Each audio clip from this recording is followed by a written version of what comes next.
Alrighty, so I want to say formally, good morning to everyone here in the hot shop with us today.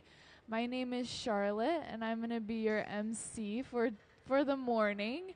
So that means if you have any questions or you want a little bit more information about anything here in our hot shop or anything here at the museum, let me know. Give me a holler or, raise a hand, and I'm able to make my way over and answer any questions that you have. Good morning. I will say that we're here with Wendy Red Star. If you saw any of the information outside, we have, stuff about her that you could read. We also have her slideshow going right now as we're starting to get going this morning. And then also down here on the table, you'll be able to see some of the work that she has been doing previously. So she actually was recently over at Pilchuck, so the School of Glass, Pilchuck, doing a instruction kind of student-led series. And so she was working on these at Pilchuck. You'll notice that these forms are meant to be beads. So these are actually trading beads that were used between the travelers, explorers, and the native people way back when. So a lot of them are also inspired by the Lewis and Clark beads. Today we're going to be working on some more beads to add to this series that she's been doing. We're going to be making these white foot-long Venetian cross beads. So they will actually have a pattern on the outside. I was showing some folks earlier. We're going to be using basically a very large version of this pattern on the surface of the bead that we make today. And you'll see how they actually grab this, they heat it up, and then they lay it onto the outside of the bead.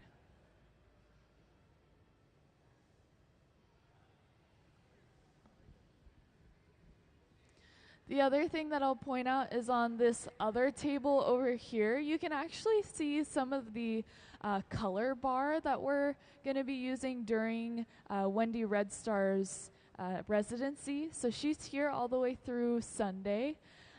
We'll also be having an artist talk on Sunday where she will be kind of explaining more of her work, her inspiration, where it all comes from in a little bit more detail. So if you happen to be free, maybe you want to know a little bit more about our artist, we'll be doing that talk on Sunday at 1 p.m. But yeah, feel free to get closer looks at everything down here. Also get a look at that color that we use. Oftentimes people don't quite understand how we color glass, and so this table shows you that we use these bars very often that are in a very solid form that we then break into smaller pieces. So we'll take this bar of color and kind of break it into smaller bite-sized pieces. And then we actually preheat these, get them up to a safe temperature for us to be able to fully heat them and start using them on our glass. So to kind of show you what that color looks like a little bit once we have applied it to the glass, on the screen right now you can see that Sarah is working with some glass, and you might notice that the glass doesn't look like it's completely clear. It looks like it has some sort of color to it. And that's because we actually did add some color to the surface. So what we do is we almost build layers. We start with a little bit of clear glass, and then we do something called a color overlay or a color drop, where we actually drop that hot color onto the outer surface of the glass, and we spread it across, and basically like we're making a sandwich. We then put clear over the top of that color, kind of encasing it inside. So as I'd mentioned, we're making those white Venetian cross beads. So the color that we're working with right now is white. And it may not look fully true or accurate to that color just because of how hot the glass is.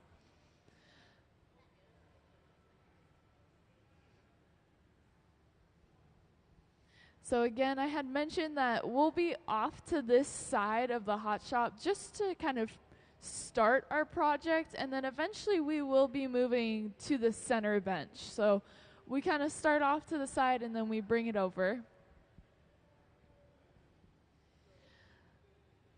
So while we are kind of just preparing and getting our glass ready to be blown and also shaped into one of these beads, we're going to talk about our hot shop a little bit and all the things that we can find and all the things that our glass blowers use.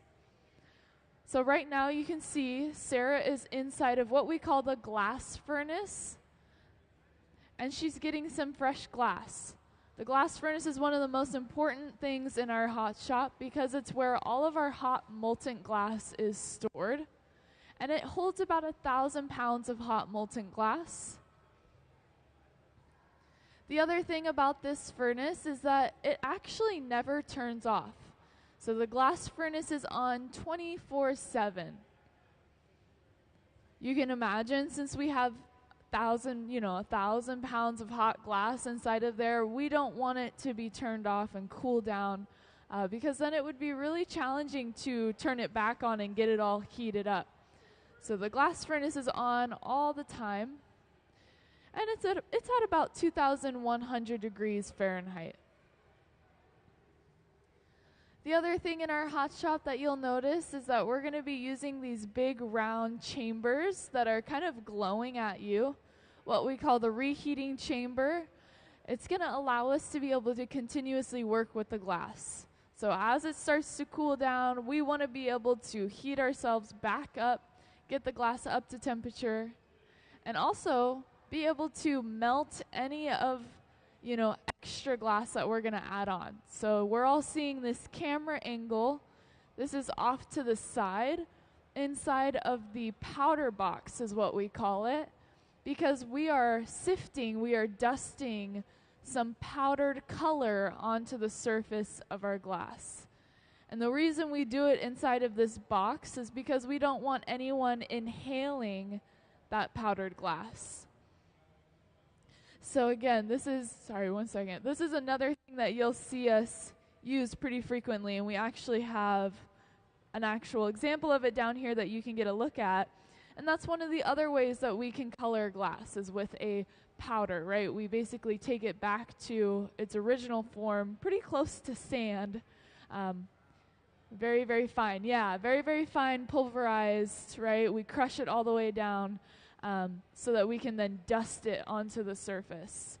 It looks like we're getting another look at that now. And you can see it's just like, dusting powdered sugar onto your dessert, right? Onto a donut or something. We're taking that sift and we're just tapping it, allowing that dust basically to coat the entire outside surface of that glass.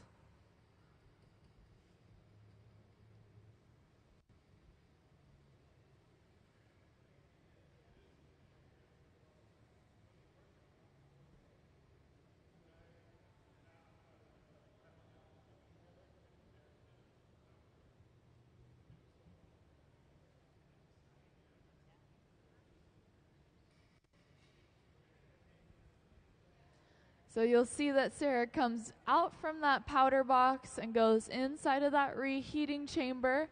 Again, this is the furnace that we use to heat our glass back up. So we are constantly having to kind of go between working station to our reheating chamber to make sure that our glass is always up to a temperature that allows us to be able to change it and work with it. We also don't want our glass to cool down too quickly because then it'll actually crack and break. So we always have to be making sure that we are managing the temperature pretty well, or else we will have risk of our piece breaking, falling off the pipe. Lots of really sad things can happen if you don't keep your glass up to temperature. You'll also see that Sarah right now is trying to just get that fresh layer of powder to kind of become one with the rest of the piece, right? We don't want it to be powder anymore. We want it to actually melt down, creating this new layer. We can see that she's now sitting at that bench and using a wooden tool that we call a block. This tool we keep in water almost all of the time. It's soaked in the water so that we can actually use it on the hot surface of the glass. I like that. Use that. I'm going to come in and ask him next time I see him. And now you'll see that Sarah is using another tool, what we call the papers. This is a stack of newspapers that we just soak with a little bit of water. And it allows our glass blowers to get a little bit of that closer contact with the glass. It can almost feel like they're using their bare hand to manipulate the glass.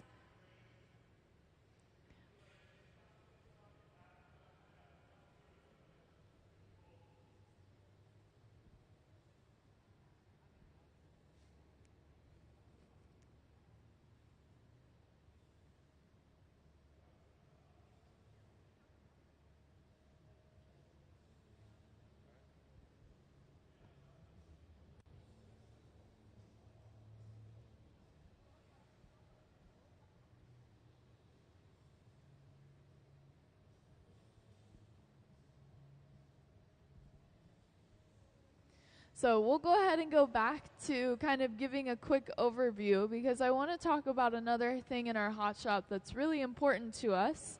And that's going to be this kind of big silver box that unfortunately gets in my view a little bit from being able to see what they're doing behind it. But this silver box here is what we call the garage. And basically it allows us to put things in here that we might use later. Maybe we're trying to heat it up to temperature because it's not quite as hot as the rest of the glass or the rest of our furnaces that we're using. It's about 1,000 degrees Fahrenheit, and it allows us to kind of store things that we might be using later on. So we have the cane that we're going to be using. So again, I had kind of mentioned that we're going to be using a cane that has a patterning on it on the outside of the beads that we're making. So for those of you that are maybe just joining us, you can see Wendy Red Star's work down here on the table from her previous time spent at Pilchuck. And we're going to be making beads similar to this one here, just not all of the color on it. It's going to be a white bead that then has this red, blue, white that's going to create a cross on the outside. So what we have inside of the garage is basically this, but much larger, so that we can actually then stretch it across the surface onto that bead, creating those white Venetian cross beads that we'll be working on today. So the base of what we have off to the side with Sarah is a completely white piece of glass that we're going to be blowing into and shaping into that bead shape. And then we'll come in and actually be applying, that cane pattern to the outside to create, the actual kind of creative idea of the bead. So again, these are all inspired by trading beads, so used between native peoples and travelers, explorers. Lewis and Clark inspired beads as well. So they have, kind of this meaning. They go from being really, small little beads, and she's wanting to make them larger to be used in a exhibit. So yeah, we'll be making one similar to this longer bead that you see here, or this one that you see here as well. They're going to be about 1 foot long.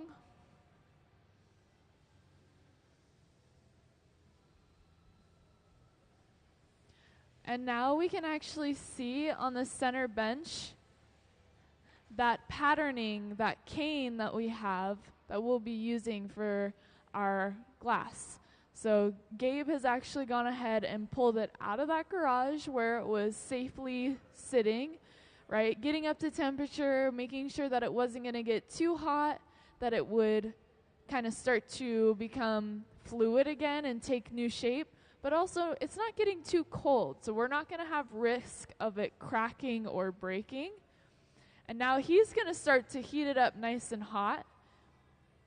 and start shaping it out and getting it ready to go onto the surface of our soon-to-be bead off to the side.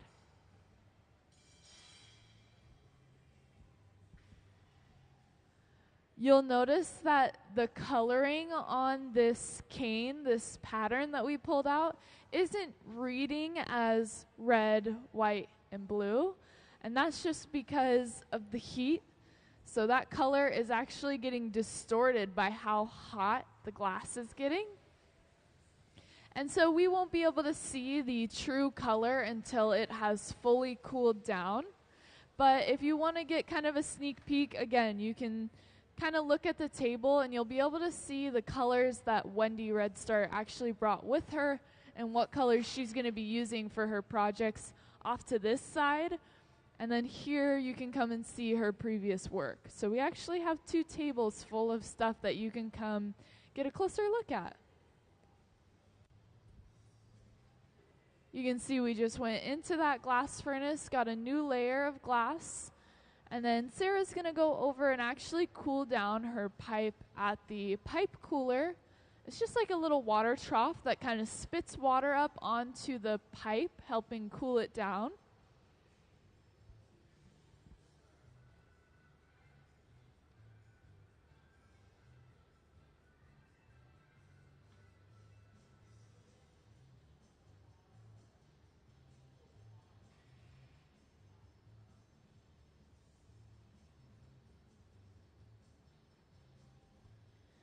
And then we can recognize this tool that we're using in the center here. We're using another wooden block, just a bigger size.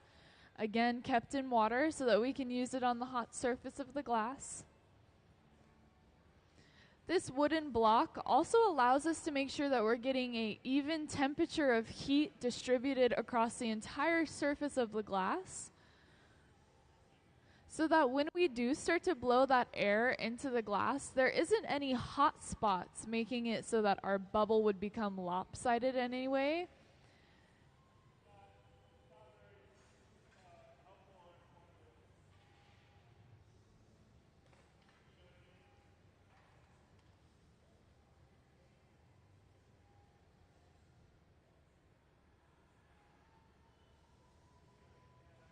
Oh, and then just so everybody knows who our visiting artist on residency is, she's going to be the young lady in the flannel button-up with the red shoes on, giving you a wave right now, just so that you can know who is here creating the artwork this week.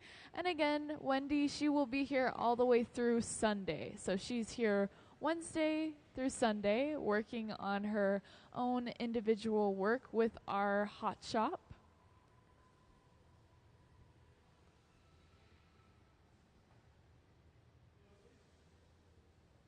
You're going to start to see one of the glass blowers begin to blow into the pipe and actually start inflating that glass. So this is when we start to see the shape of the bead kind of come to life a little bit more. We're also going to be getting ready to add that cross pattern onto the outside surface as well.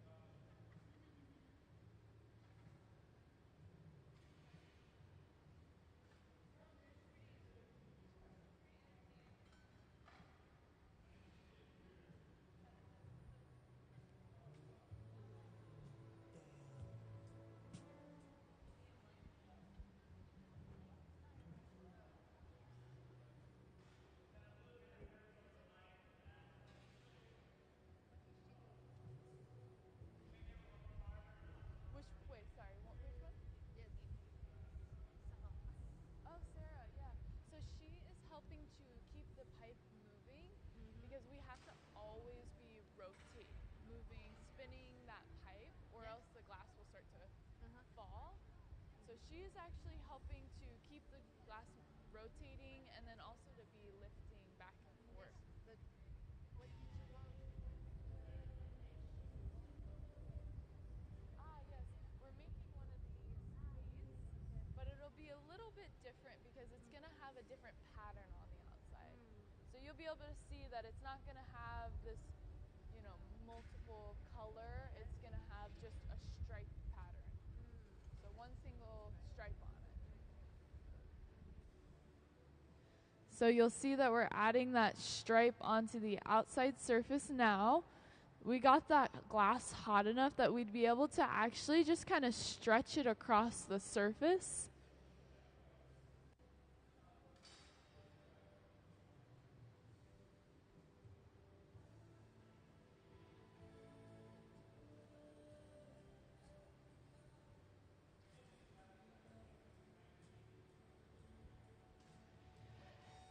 And again, as I had mentioned, it's not going to have just the one single stripe on it. It's actually going to have a cross. So we're going to have to prepare the rest of the cane to be ready to then be stretched in the opposite direction so that we create that, cross section of the pattern. But you can see now that we've added it on there, the pattern is still there. It's just been stretched. It's created to be a little bit thinner than it was before. And you'll see that Ben, who's currently sitting on, on the working bench, is actually going in and kind of pressing that glass into the surface and actually flattening out what we just added.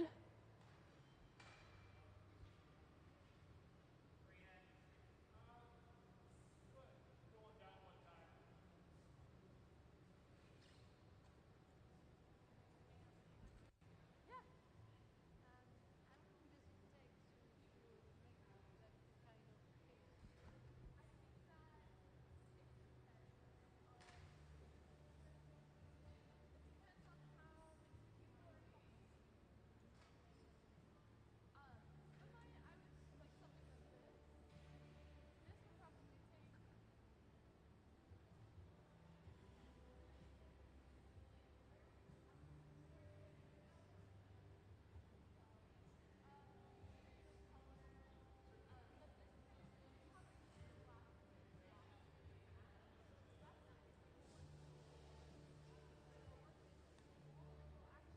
make that kind of cake? We were having people actually touch it, so you can actually rub The your reason. fingers on it. Okay. Yeah, so you can feel that. But it's not really. Is it glass? Yeah, Yeah. it's still glass. It just now has a different appearance to it, right? Because we went from it being glossier, right? These ones are all very glossy, to then matte. And so we do this by sandblasting. So we'll basically shoot sand at it really, really at a fast rate, and it eats away at that first layer and makes it matte. And these are meant to look like shells, like seashells. Seashells. Yeah. Yeah. Yeah, of course.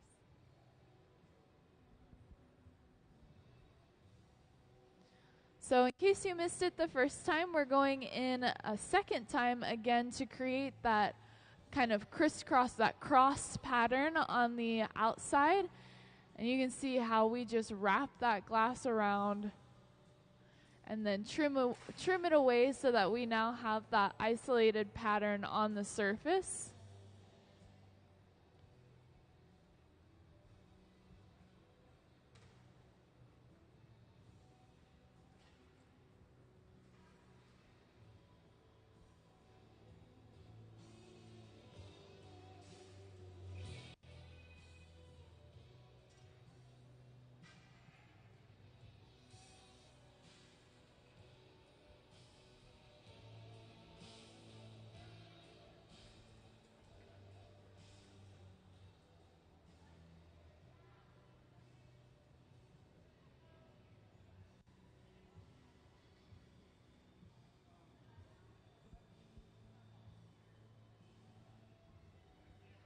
And again, you'll see how Ben is going in and actually pushing on that glass that we just added, smoothing it out and actually kind of flattening it down to the surface.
So I do see some newer faces in here. Welcome into our hot shop.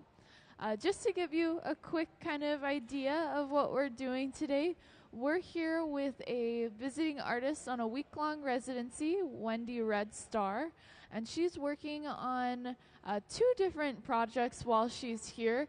But today you're going to be seeing her making these trading beads. So you can see down on the table, there's examples of some of these trading beads that would have been used between native people and travelers, explorers, as basically a form of currency, a way to negotiate and exchange things. They would use these beads. And so we're making one of those beads now. Of course, it's a lot larger than it was back then. These beads were much smaller, almost like coins, right? They were very small and could be exchanged between one another. But she wanted to size them up large enough that they could then be actual art installations. So these will eventually become a part of an exhibit. And Wendy herself has over like 60 exhibits across the world. So very many, lots of places where she is showcasing her artwork. And she's kind of adding glass art to her kind of docket of things that she now has to show. So we're going to be working on about a foot-long bead. You'll be able to see it now that we have already added that patterning to the outside. This is called the white Venetian cross bead. And so we're going in right now and we're adding what we call the jack line to the bead. And we can all see now that pattern on the outside that our glass blowers added with what we call cane. So we used this flat piece of cane that had the striping pattern in it, stretched it across the surface to create that cross. But what we're doing is we're creating an indentation in the glass up towards the connection point where it meets the pipe. This indentation is going to be really important later on because it's going to be where we actually break the glass off the pipe from. So when we're ready, we'll be actually breaking it off of its original blowpipe and transferring onto what we call a puntee, which is basically just a new pipe. So we'll be transferring onto a new pipe, which will allow us to be able to work with the other end of the glass that's currently connected to our blowpipe.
So I'm wondering if we could actually see Wendy's artist slideshow up on the screen. So it's going to show you some of the images that were taken of the beads that we have down here. But it'll also kind of slideshow through other images of her own artwork made outside of the museum, or maybe previously made at her time spent in Pilchuck, if the slideshow will hopefully continue on to the next image.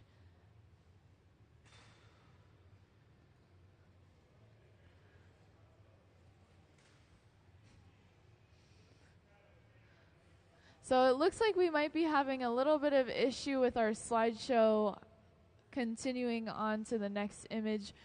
hopefully we'll be able to get that resolved so that we can actually see the rest of the images. But we mostly want to see Wendy's other artwork, so they're going to try to, hopefully we can get that fixed so that I can show you guys more of her artwork. But in the meantime, you'll notice that we're actually about to remove some excess glass that we do not want on our piece. Oh, there we go. It looks like our slideshow is working. So this will just kind of like slide through a couple of images. We'll let it play for a little while so that we can hopefully see some of the things that we don't have down here.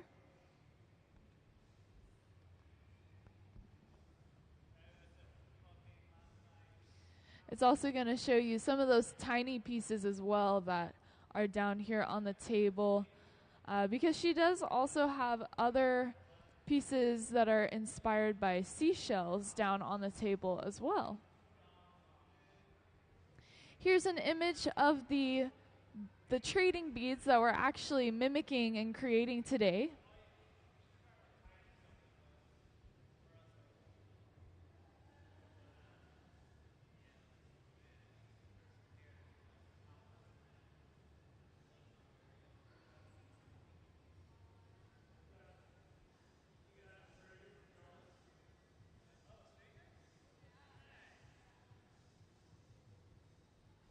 And this is now when we get into some of Wendy Redstar's work that she has displayed maybe in other locations, other places, along with some that are just, from her own collection. And a little bit of information about her along with her website as well. So we encourage you to go check her out, see her website that has some more information. Thank you for the slideshow. We can go back to the hot shop.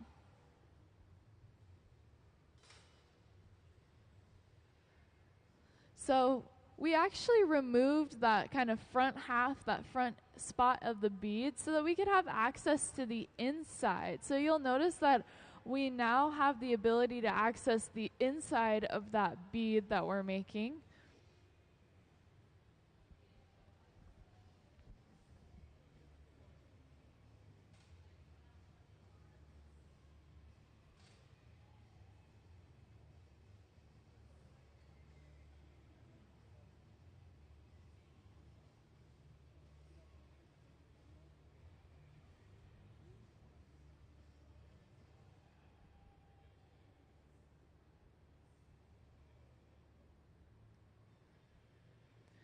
So we can actually get a really good angle of it on our big screen. You can see that opening that we now have to the inside of our bead.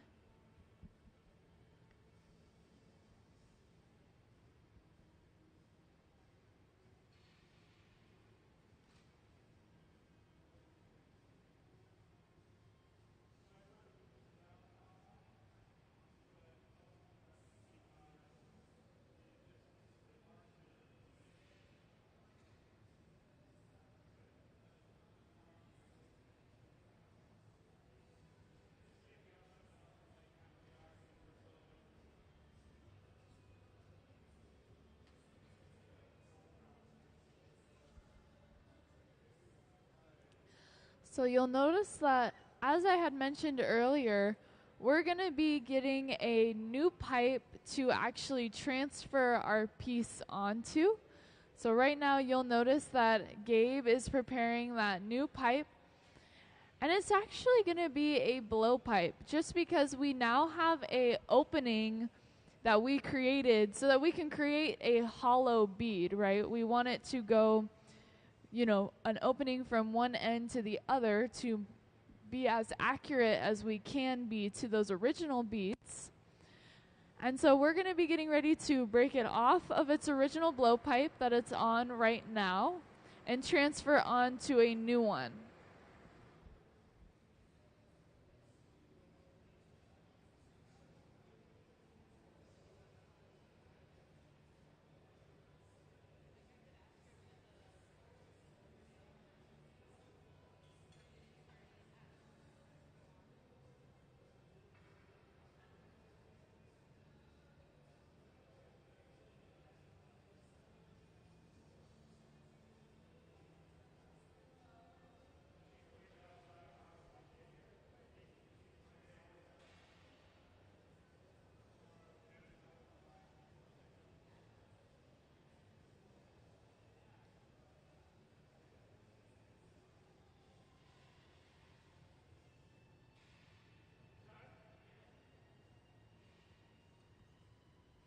So you'll notice we're coming over with that new pipe.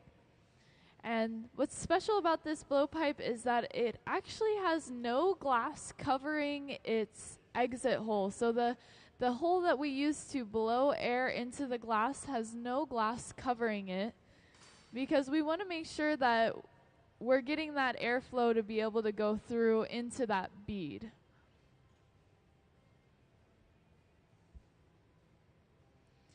Once we have a connection onto our new pipe, we're going to get ready to actually break it off. So a little bit of water onto that jack line that we made earlier, and then tapping it off. So it's a very quick process, and what makes it so special is that it looks so seamless. But part of the magic is that all we're doing is weakening the glass.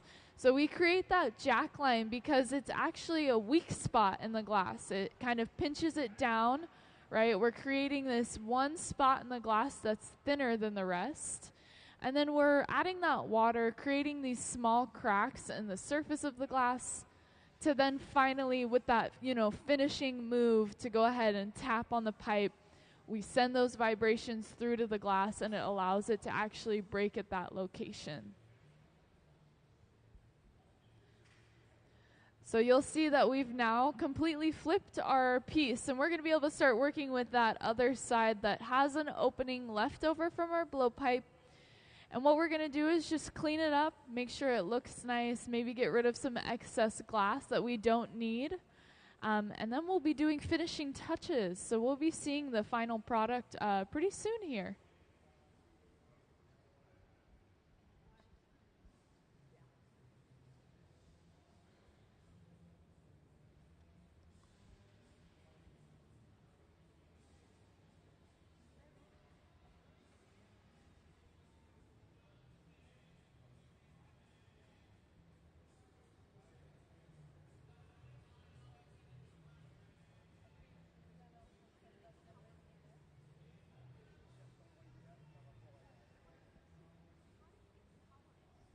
Yeah, can I tell it to everyone?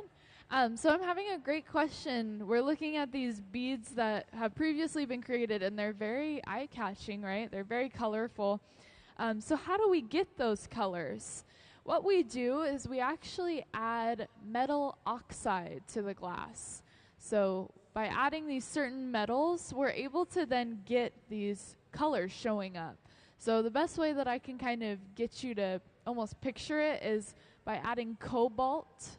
We're going to get like a dark cobalt blue, right?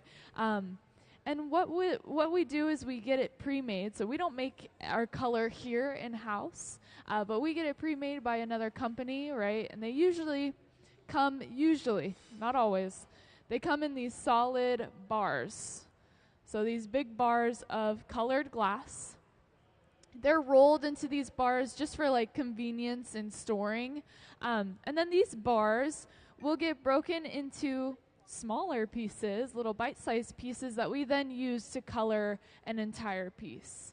So this will go inside of that silver box, what we call the garage, and it'll get preheated, right? Because if we were to take this and put it into a 2,300 degree furnace, you can imagine the glass wouldn't be too happy about that. So we have to actually preheat it up to a safe temperature of about 1,000 degrees Fahrenheit.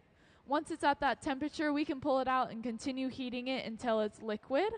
And then we drop it onto the surface of the glass. So that's how we colored this one.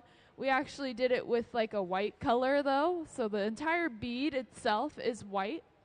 And then we went in with a piece of colored cane glass that we made. So we made this like striping pattern to then get put onto the outside. The color bars aren't the only way that we color glass.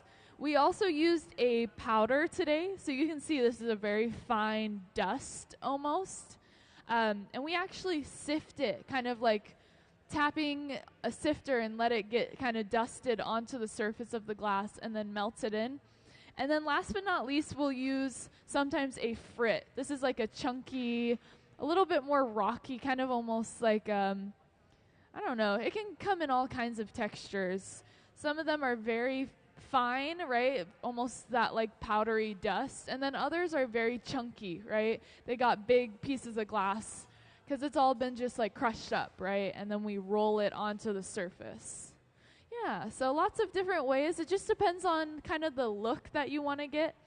But this was done by just kind of adding lots of colors onto the surface, whereas this was done probably with just a solid color bar. Yeah, it is really cool. I mean, oftentimes people also think that we like mix it, that we're mixing the color in, right? But we're actually just building layers. So it'll be like one layer of color will color the entire piece of glass. So you don't have to actually kind of like try and mix it in there or build up a bunch of layers. It's just one layer that then colors the entire piece. Yeah, of course.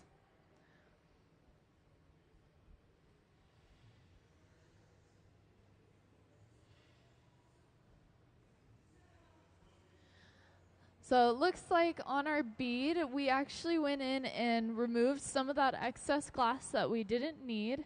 So you might see some of that glass on the floor. And as it starts to cool down, we'll be able to see that color show up. We're also going to see that the glass cannot handle cooling down in this environment because it happens too quickly. So when we're finished with our piece, it's going to go inside of an annealer. So this is going to be one of the big black boxes on either side of the hot shop. And seeing as that one is open and is not currently on, we're going to be headed to this annealer over on your left side. So it goes inside of that annealer. It's about, sometimes it's like 950 degrees Fahrenheit. And that's where it will live for about 12 hours, so usually overnight, and that's how it slowly then cools down in a controlled environment so that we don't have any risk of cracking, breaking, like we do in this environment that we are currently in. You can see on the bench that we are just continuing to open that other side of the bead.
You'll see that we're using those jacks to kind of open up that opening that we have left over. And we're also using them on the outside just to make sure that we are keeping the actual opening from getting kind of lopsided. You'll also notice one of the glass blowers is using these wooden paddles. We use these wooden paddles to protect one another, oftentimes what we call shielding. Where we will actually put the wooden paddle in between the glass and the glass blower's skin to make sure that we are, protecting from the heat that's coming off of it. But we can also use the wooden paddles as kind of like an anchoring point. So we can use it to kind of keep from that lip of our bead from kind of opening too much or kind of spinning out of control.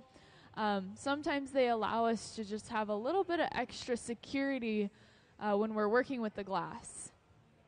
But you'll see now, you can see that one of those glass blowers, right, we're using that wooden paddle, we're protecting.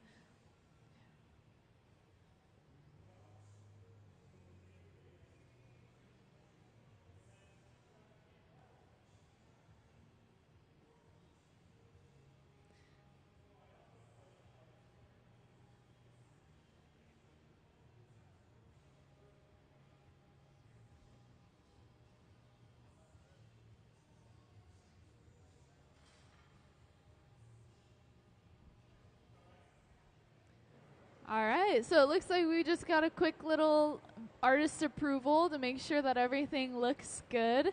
It's kind of like up to the standard and what she's looking for. So it's probably time for us to get ready to call it finished, meaning we're going to do just some last little kind of finishing touches, getting it ready to be broken off of the pipe and then put away. So this is the time when we're going to get kind of the last look at the glass. This is also when we're going to see that color showing up the most. So that blue, you're starting to see it kind of come through. The white is really showing up a lot more clearly. We might even get a little sneak peek at the red, but sometimes it's a little bit more of a difficult color to see when the glass is this hot.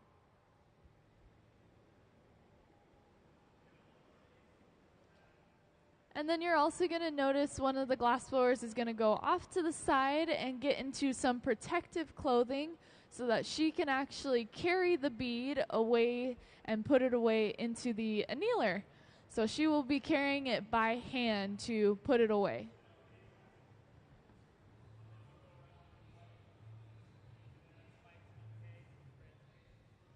And then again, for those of you that maybe recently are joining us, welcome in. You can see down on the table we have these objects that our visiting artist has been working on previously at Pilchuck. These are trading beads. So usually they're much, much smaller, but she wanted to kind of expand them in size, make them a little bit bigger.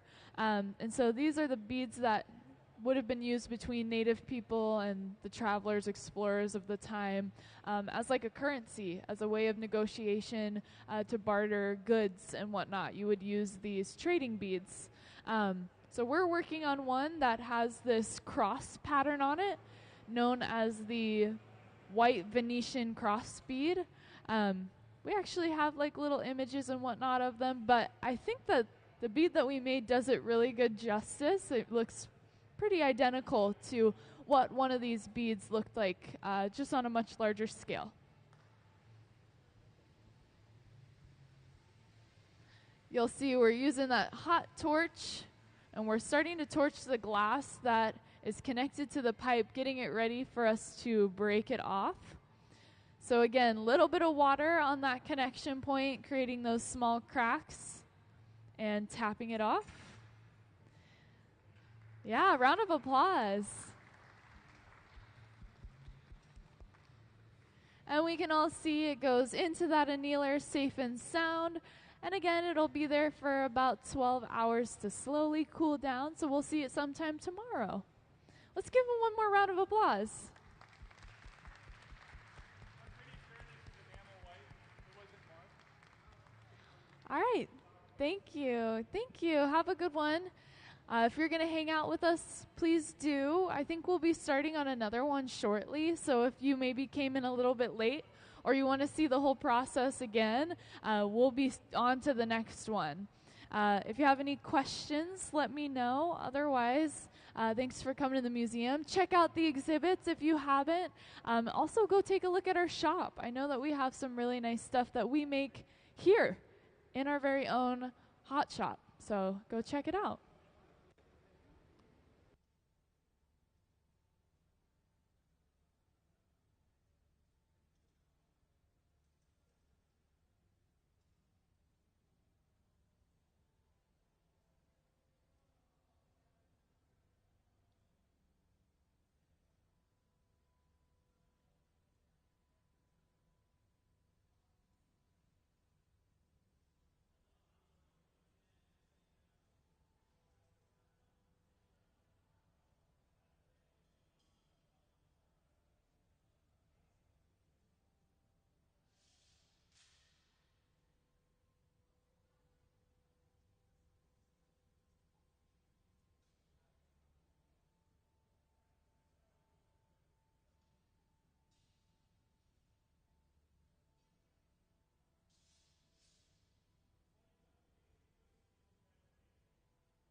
right, so it sounds like we won't be moving on straight to our next bead, same as the last one, but we'll be actually doing kind of an intermittent step first, where we're actually going to be making that bit of glass that we use to create that striped pattern on the outside.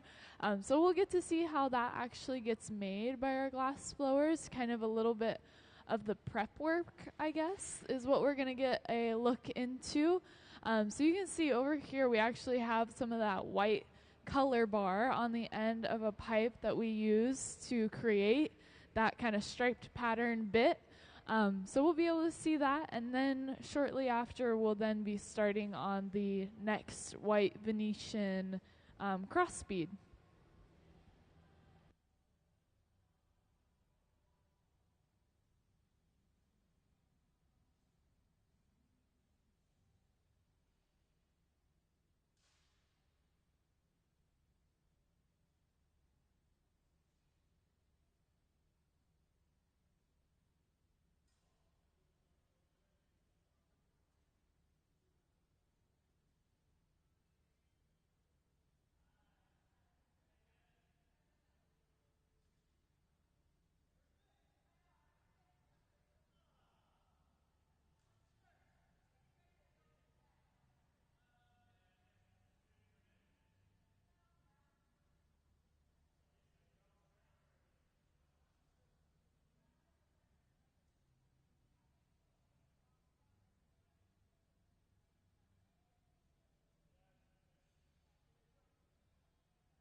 All right, so I just want to check in with everybody. It looks like I have a newer crowd for the most part as well. So welcome in everybody to our hot shop here at the Museum of Glass.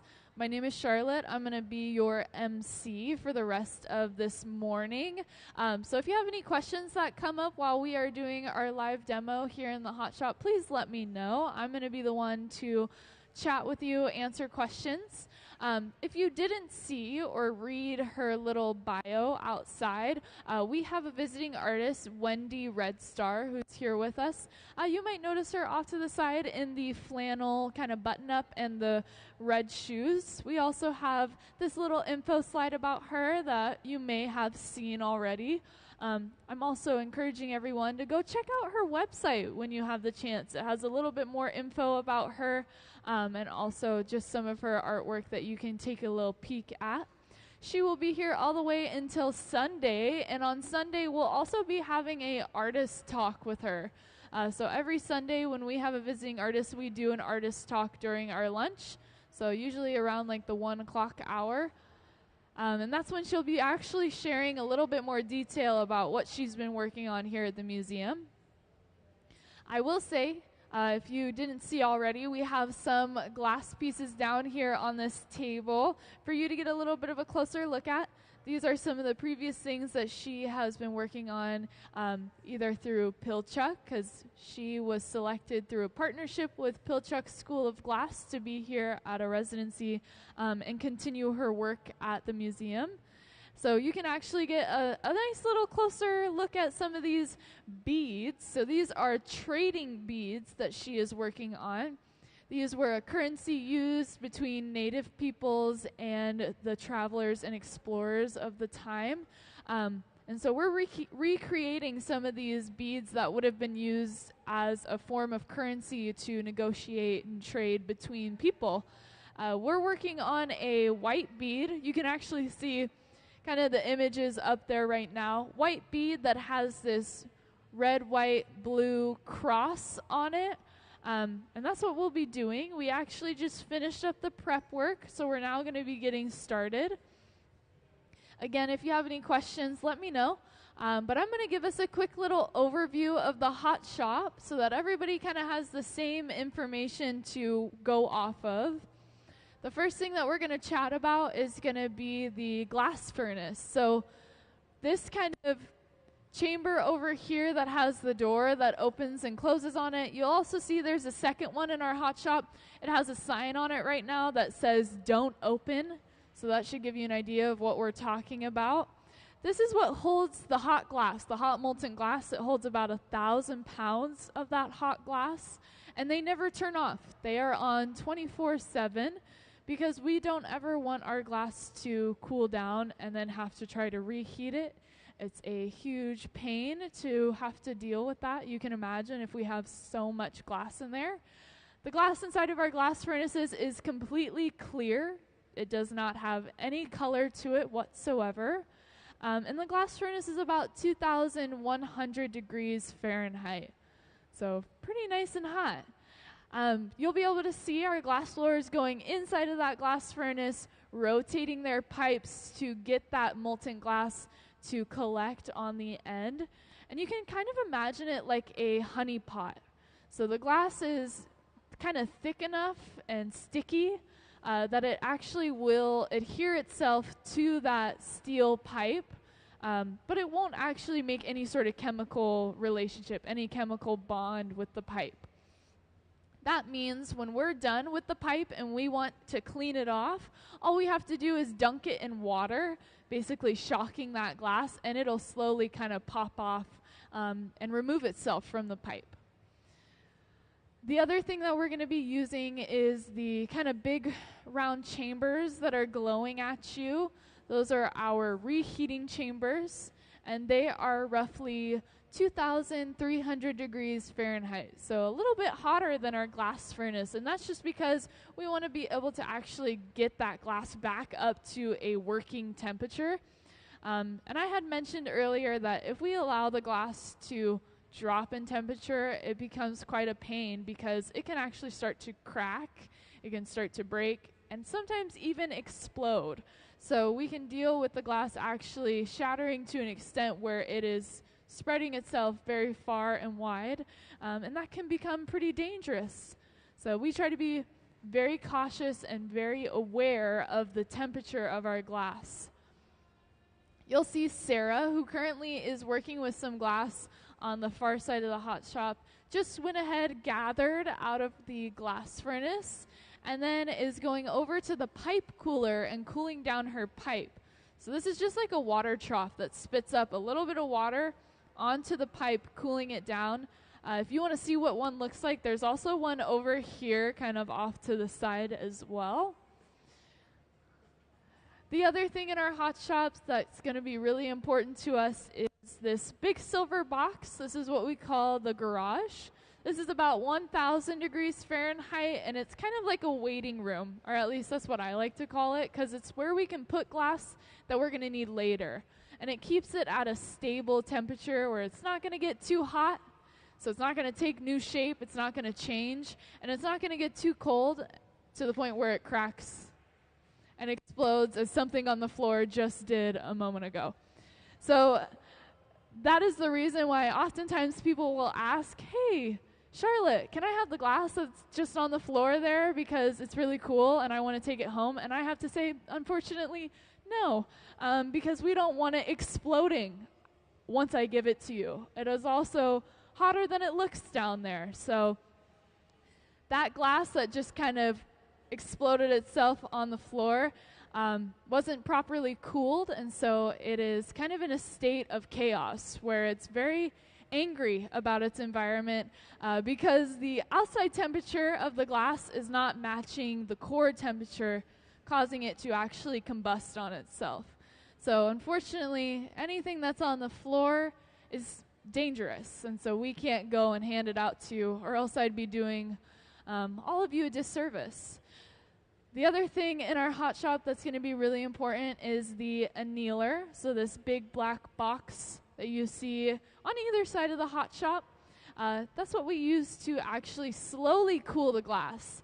So instead of having the glass kind of throw that temper tantrum on the floor and explode everywhere, we put it into this safe environment where it can slowly cool down over a longer period of time. So usually 12 hours, like overnight, but sometimes it can be longer. It really just depends on how thick the glass is, how long it needs to be in there. I've heard of pieces having to be in an annealer for weeks. So the stuff that we make today we'll probably see sometime tomorrow, but unfortunately we will not be able to see it down here in front of you. So that's why I always tell people right at the end, get a really good look at what we made, because once it's in that box, we won't be seeing it for a good while. That's kind of the quick overview of our hot shop. So if you have any questions about anything that you see, let me know. Of course, there's going to be certain tools and gadgets and little things that we use to shape and change the glass that we will be going over. But for now, we are off to the side getting started on our next bead. Again, so we'll be working on one of these kind of like longer in shape, like one of these guys, not one of the round ones that you see on the table. And it's going to be completely white with that cross pattern on it. We actually have like a small version of it that you can see. This is not fully accurate to what it will look like, but this is kind of the pattern. It's this red, white, blue stripe that we will actually heat up and then wrap on the outside of the bead. That'll come a little bit later, and it's prepped and ready to go and sitting and waiting for us inside of that garage. So eventually we'll be pulling out that stripe pattern from the garage, heating it up, and applying it to the outside of the bead. In the meantime, we're going to just go ahead, let our glass blowers get the starter ready to go. We're actually going off to the side, and you'll start to hear some tapping. This is us inside of the powder box. So we have a nice little camera angle so that you can see what we're doing in there. And what we're doing right now is we are sifting a powdered color onto the outside surface. So we're actually dusting that powdered glass onto the surface, you can actually get a closer look at what it looks like here in the front. You can see that it's very fine dust, basically. And the same way that you would dust powdered sugar onto your, donut or your dessert at home, is the same way that we apply this powdered glass onto the surface. We then come out and we put it into that reheating chamber and heat it back up, allowing that new layer of glass to melt and create that, fully established layer of color. So we already previously added some white color, but now we're adding this secondary white onto the surface as well. So don't worry if you missed it. We're going to do it again. And we have to do it inside of this special box because we don't want anyone here to be inhaling powdered glass. So that box is constantly having that air filtration to make sure that we are all safe and no one is inhaling that glass dust.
So you'll also notice that kind of by hand our glass floors was adding in a little bit of a different color to add kind of a little bit of visual texture to the bead so that it looks a little bit kind of like weathered and as if it's, been through a little bit of life. Again, because these were beads that were being traded among many people, so they were passing from person to person.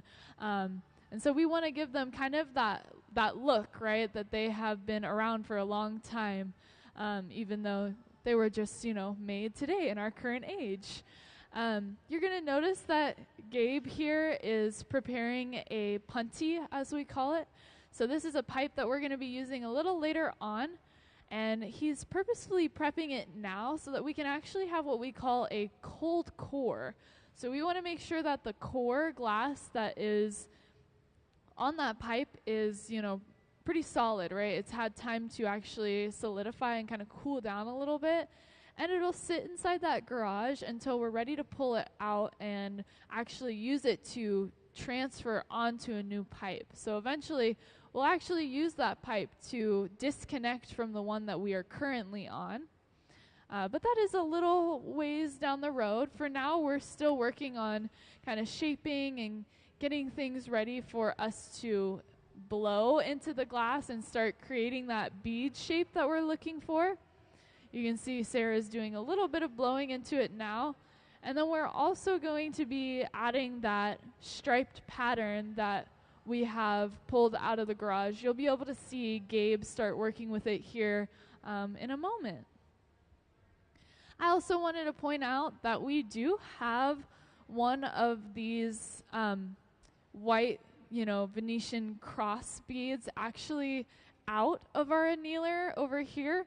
So if you wanted to see what it would roughly look like once it's actually done and has been cooled and is fully, ready to be worked on in cold working, you can actually come and get a little bit of a closer look from like the upper view or even just from kind of the little sidelines. You can also see some of the other beads that we were working on yesterday as well.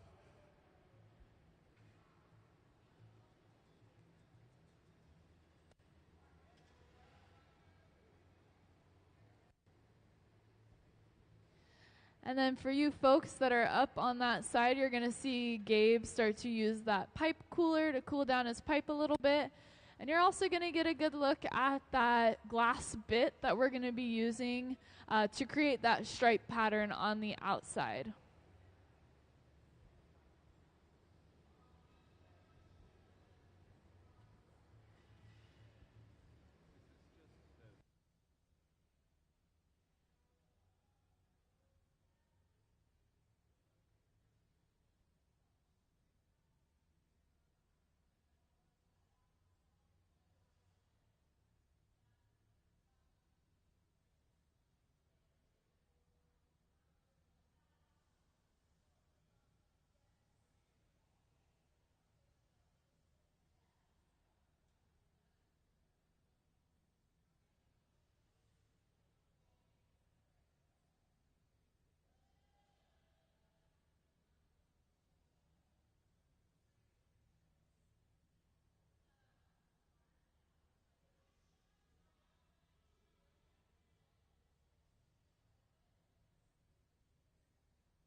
So again, you folks are getting a really nice view of the glass because Sarah is having to actually cool down that pipe again.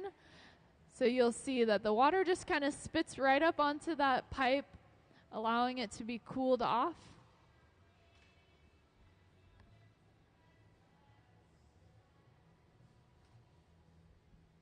And it looks like we are ready to transition into our center bench. So we are at the point where a lot of the shaping, the main shaping is going to start happening. We're going to start seeing our glass blowers blowing into the glass. And then eventually we're going to see Gabe, who's off to the side, come over with that stripe, that bit of glass that has the stripe pattern in it, so we can actually attach it onto our bead.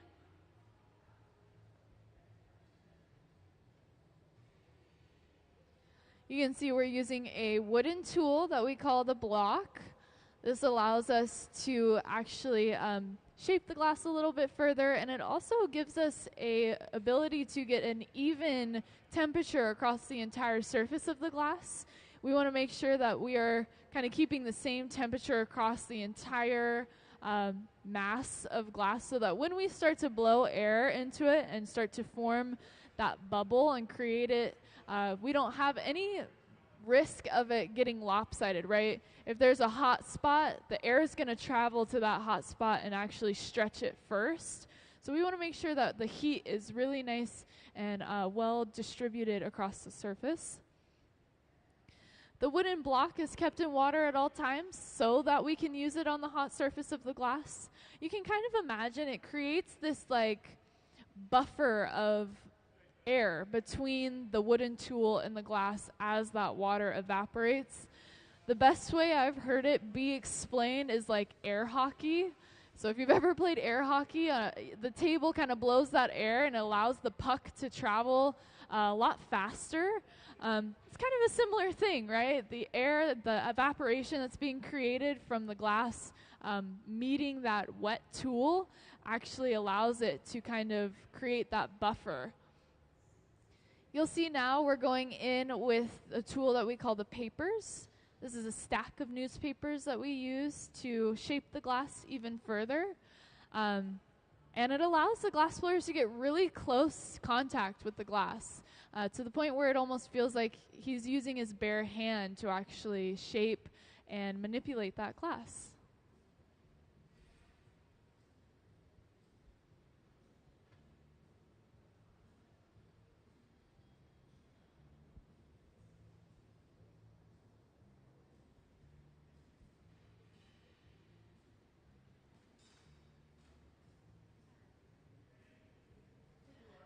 It looks like we are ready to go ahead and add that pattern of the stripes onto the surface.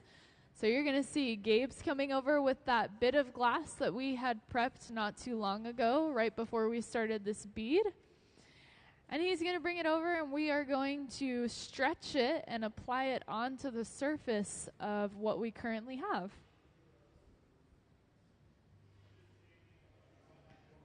It kind of looks like a big glass tongue. As we start to stretch it out, you're going to see how we then cut it, flip, and then apply to the other side.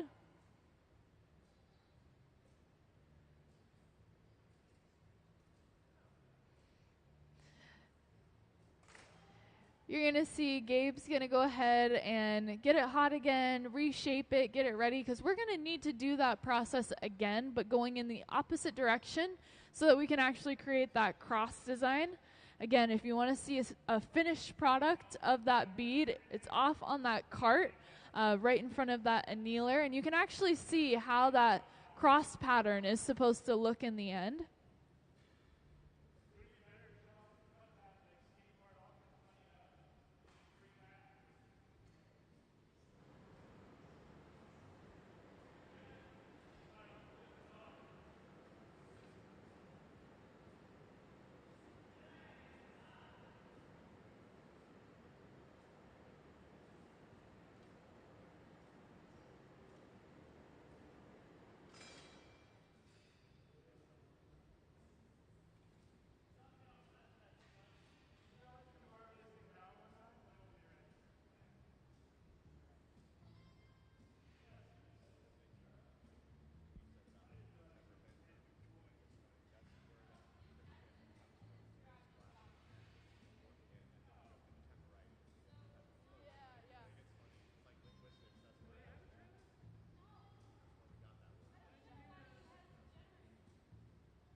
So we see that we went in and we stretched it and added that second line that kind of creates that cross section of the striping pattern.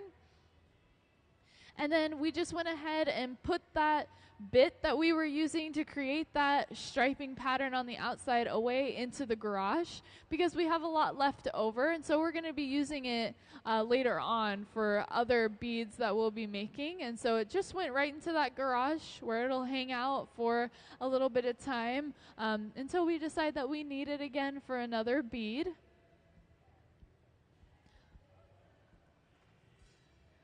So you may have noticed that Ben, who's currently sitting at our bench and doing the majority of the gaffing, as we call it, actually was going in and kind of flattening that glass down into the surface, and then also rolled it out onto our marver table as well, so that the glass that we just added is fully becoming, one with the rest of the piece, and so that we don't have any risk of it actually wanting to disconnect and kind of pop off.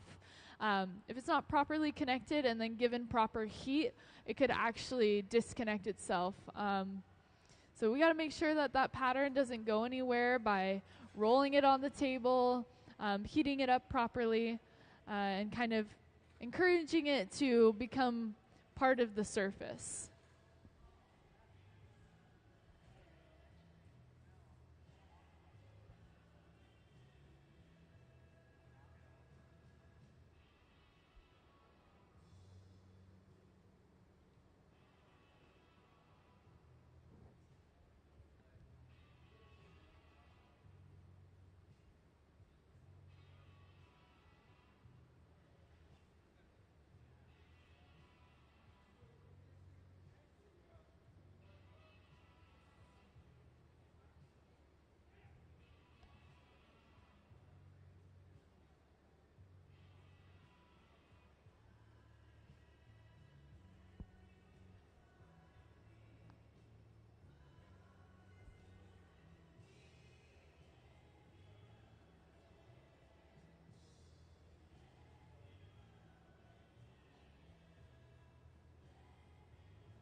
So you'll see now we're starting to blow a little bit more air back into that bead, especially after we have rolled out on the marver table kind of repeatedly over and over. We actually start to lose some of that air just because that weight of the glass actually can start to kind of push that air out.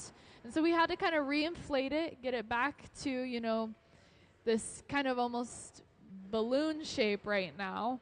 And then we're going to go in and actually start creating the like hollow space that runs through it, right? We want it to look like a functional bead as much as we can. And so we'll actually make it so that it has, you know, an entry and an exit. First, we're going to go in and create what we call the jack line. This is really important because it's going to be our weak spot that we eventually kind of attack and use to remove it and break it off of this original pipe.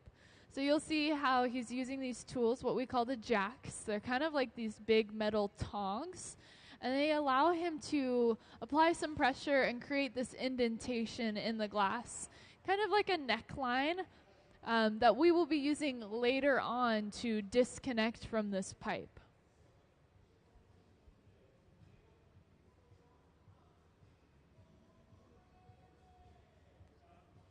Yeah, I mean, it can get used for multiple things, but like, yes, most of the time you will see it. It's called shielding. Like literally, um, it's part of what makes, you know, having a bigger piece so yeah, they get to help out by just, you know, making sure that there's like kind of a yeah, totally. Yeah, I mean some people are glass blowers and pretty much that's what they do, right? They work for somebody and they do, you know, kind of the lifting back and forth. Yeah, it's definitely it's something that can be done solo, but it's not easy to do it.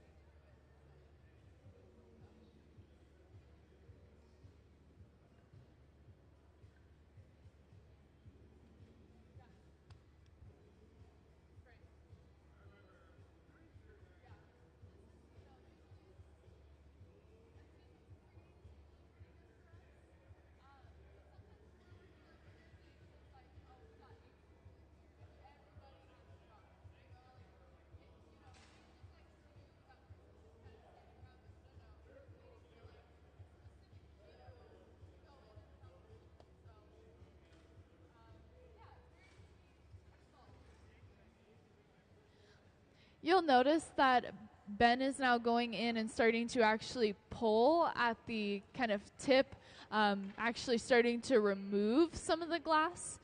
Mostly because we want that pattern that we added, that stripe pattern, to go across the entire top of the bead. And so he's actually going to go in and remove some of that excess.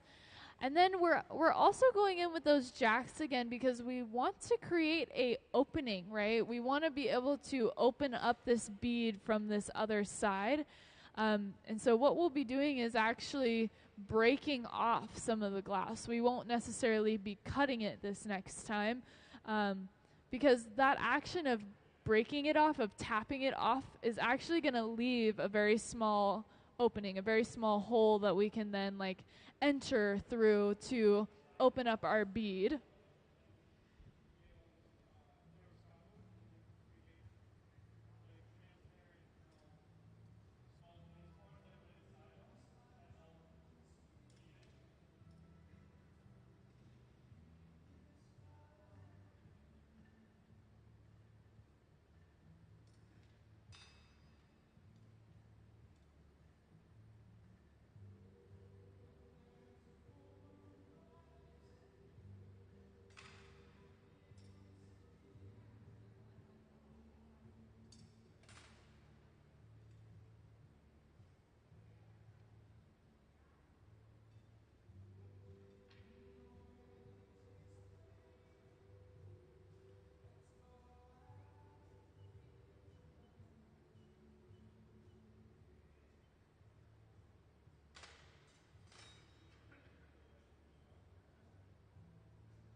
So you'll see it's very similar to the process that we're going to go through to actually remove the glass from the pipe by actually hitting the glass or tapping or sending those vibrations through is one of the ways that we can actually get the glass to disconnect itself, to break off.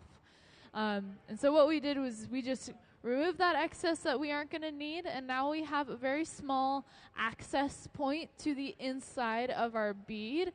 This is when we're going to see him start to shape that kind of first opening to the bead.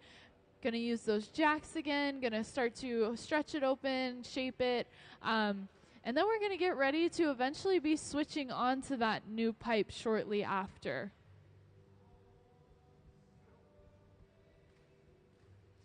This is the part of the process where I like to remind everybody that these are glass blowers that are, well practiced, right? They've been doing this for many, many years. Some of our glass blowers, 30 plus years of glass blowing experience. The other thing is that we always encourage you to remember that the glass blowers that work here at the Museum of Glass also have their own individual work that they do outside of the museum. But they are here, working with visiting artists almost every week to bring their ideas to life. Another way that they showcase their talents and skill. But all of that is to say that our glass blowers here at the museum make glass blowing look very effortless and sometimes pretty easy. When glass blowing is a very challenging and exhaustive artwork, right? Art form that takes a lot of practice, a lot of work, a lot of dedication. So this is just your little reminder that glass blowing is definitely very fun and easy to watch, but maybe not the easiest to do, even if they make it look that way.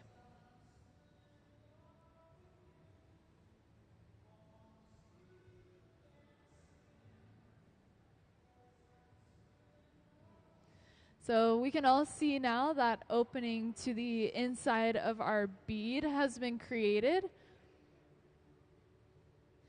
This is when just some small adjustments will be made to the shape. But we're going to start to get ready to get that new pipe out of our garage. We had actually prepared it earlier, so it has this cold core now.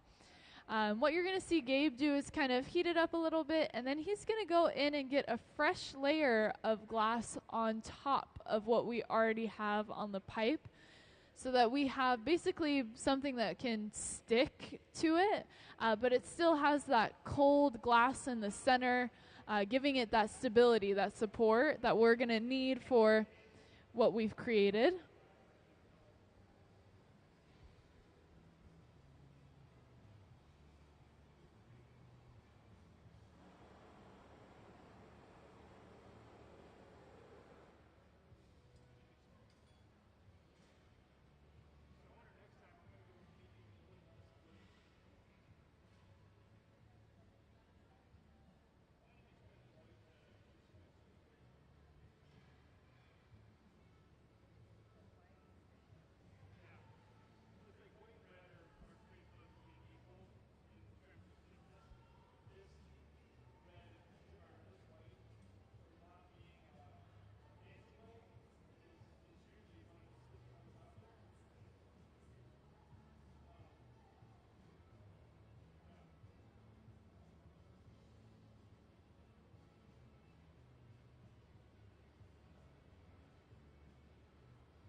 All right, so Gabe is bringing over that punty, that new pipe that we're going to be transferring onto. you'll see that we're going to go ahead and attach it to the opening of that bead. And this is one of the reasons why we are on a blowpipe, is because we actually want to try to keep that opening without covering it up with fresh glass.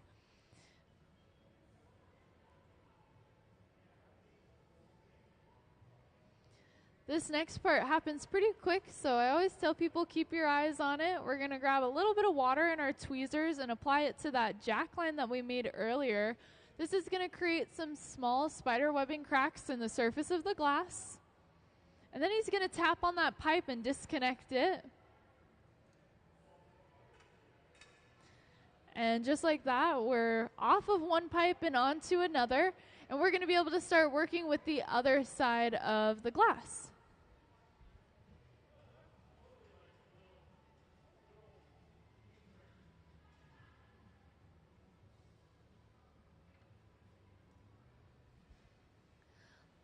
We have a brief moment where the glass on our puntee, on our new pipe, is still hot enough that we can make some small adjustments to centering it, making sure that it's evenly on the pipe.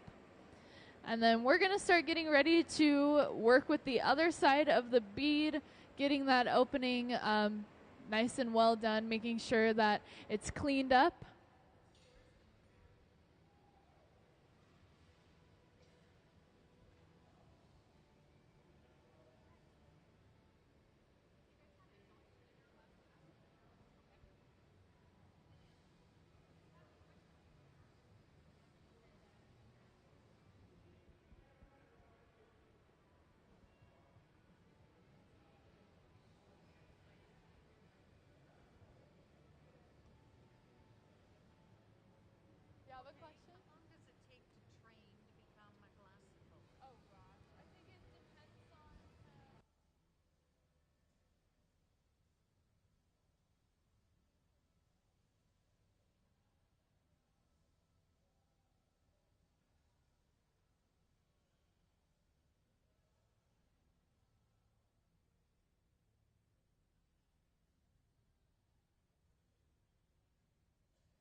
All right, so it looks like we're getting to the point where our visiting artist is going to be kind of looking over what we've been making, checking everything, and we're going to be getting ready to call it finished here soon. So this is when we kind of get a last look at what we made.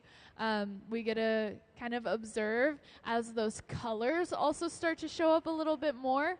But again, because the heat, since we're working with really hot temperatures, we aren't seeing the fully accurate and true color that it will eventually be. If you compare what we have here in the center of the hot shop compared to what is on display off to the side, you can definitely see that there's a big difference in the color. Right now we're seeing a little bit of that blue, we're seeing the white show up, but we're not seeing that red very much. So it just shows that our colors are pretty distorted right now, and we won't be seeing those true colors until it's gotten down to a temperature where we can then pull it out and take a closer look.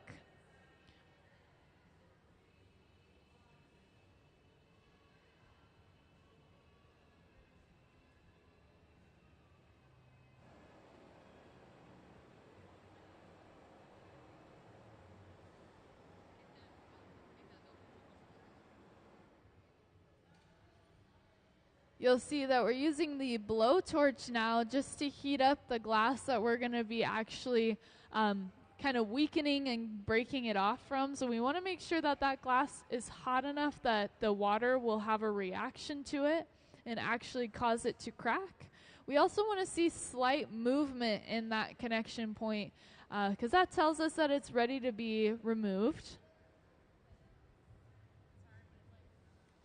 You'll see that Sarah has gotten into some protective clothing so that she will be able to actually carry it by hand and put it away into the annealer.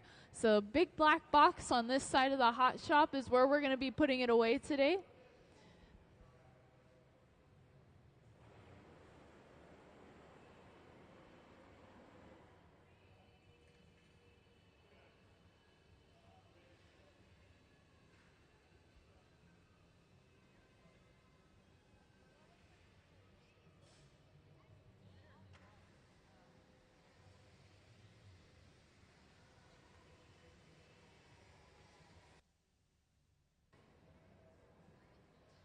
So same process that we had seen earlier, a little bit of water on that point where we want it to break. And then we're going to get ready to go ahead and tap it off into the hands of Sarah.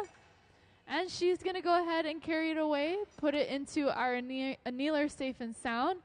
And we can go ahead and give our glass blowers a round of applause.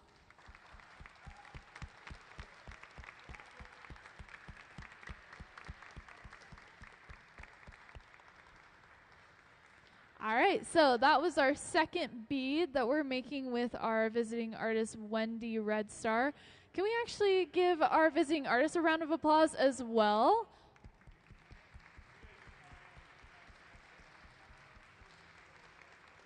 Let's go ahead. Can we put the slideshow up on the screen while our glass blowers are discussing next moves? So we will be most likely, I think, starting on the next thing here shortly. We do have a little bit of time before our team will be going on lunch. So if you'd like to stick around, see what we make next, please do. If you have any questions, let me know. If you're headed out, thank you for coming to the museum. I hope you guys have a great rest of your day. And if you didn't get the chance, go check out the exhibits that we have up right now and maybe even stop into our gift shop. A lot of the stuff that you find in there is actually made here in our hot shop by our glass blowers.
All right, so it does look like we've already gotten started on our next bead that we'll be working on. So we're going to be working off to the left side for now, but again, it'll get pulled into the center bench once we are past the kind of starter point. So Sarah is getting the starter prepared. Right now, she's actually spreading that white color across the entire surface of the clear bubble that we have. So this is how we color glass, one of the ways, I should say. And actually, if we could play the color overlay video.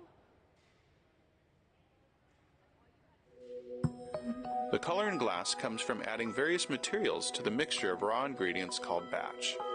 Most of the colorants are compounds containing some kind of metal. For example, adding cobalt to clear glass creates a deep blue. Tin and antimony can be used to create white glass, and gold chloride can produce a rich red or pink colored glass. Colored glass is melted in furnaces, just like clear glass, and then is usually rolled into bars for storage and easy application. In order to apply color bar to a bubble, we first need to preheat the color to approximately 950 or 1000 degrees Fahrenheit in a color oven or garage. Once warm, the color is then picked up on the end of a punty rod using a little bit of clear glass as a support. The color is then heated in the 2300 degree glory hole to soften it and make it malleable, while another artist creates a small bubble of clear glass on a blowpipe.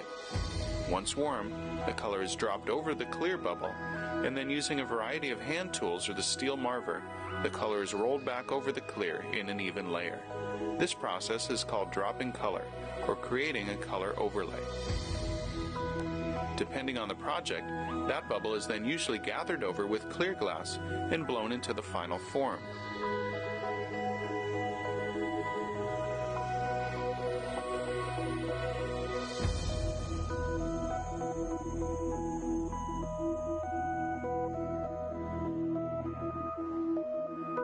The finished product may appear to be all made from colored glass, but when viewed in cross-section, we can see that there is only a thin layer of color sandwiched between many layers of clear glass.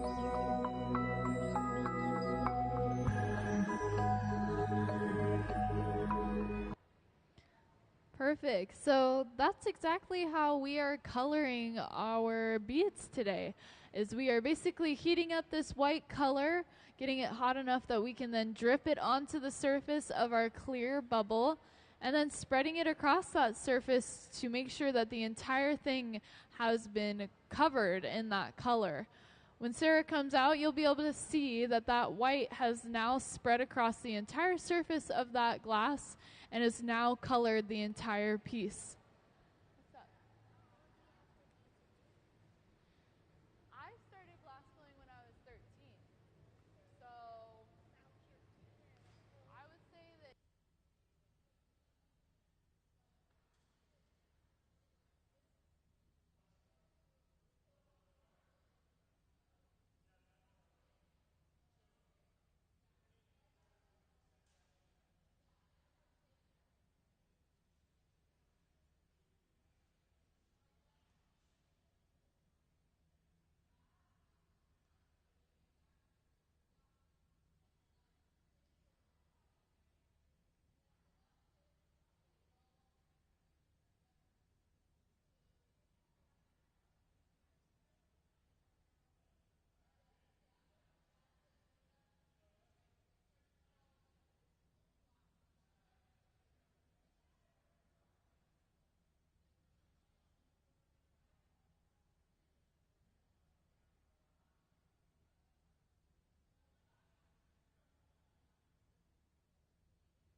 is there any way, I have an audience member that's wondering about the ponies that we make. Could we play the pulling a pony video?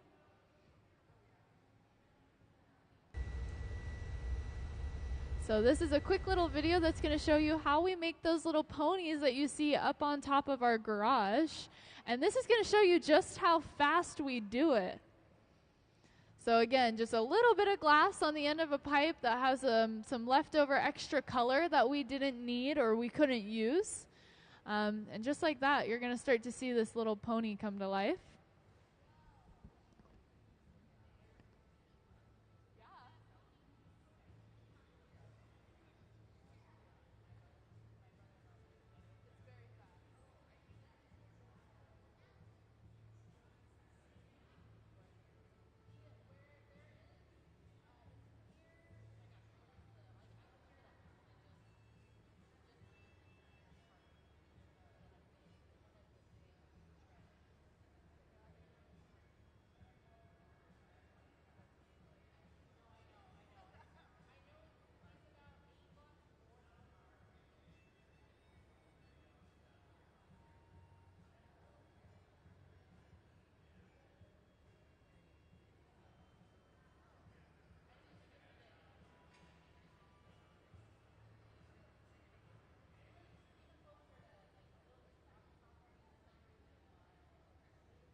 having to try and get the stuff off the bottom.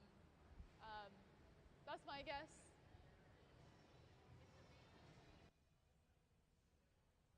All right, so I had let some folks know just a second ago. We are in the process of just doing the start of our next bead. So we haven't gotten very far yet. We are just, right now you can see we are dusting and kind of sifting some powdered glass onto the outside surface of what we're working on now. Eventually, we will be coming to this center bench here and starting to add the stripe pattern onto the outside of our bead and also shaping it and blowing into it. But basically, everything has a starting point, and right now that's kind of where we are. We're getting it all set up and started so that we can then move on to actually shaping and adding certain details to the outside.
right, so we are getting to the point where we're going to be moving over to our center bench now.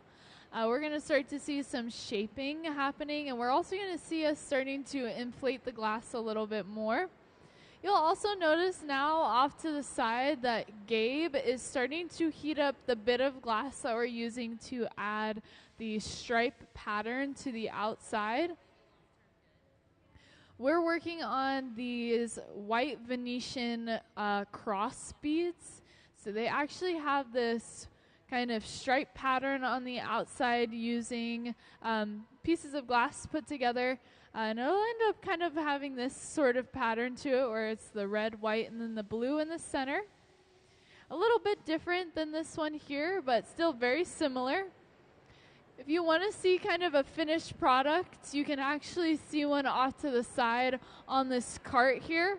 If you get like a kind of upper view, you can actually see it really well.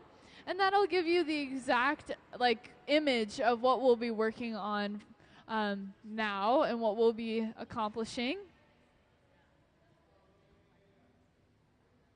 But basically, Gabe is just off to the side, heating up that glass, getting it ready to be stretched across the surface of our glass, creating that stripe pattern that we want our bead to have.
So in a moment here, we're going to see Gabe's going to kind of run over with the striped bit of glass that we're going to be using to create that pattern on the outside of our bead.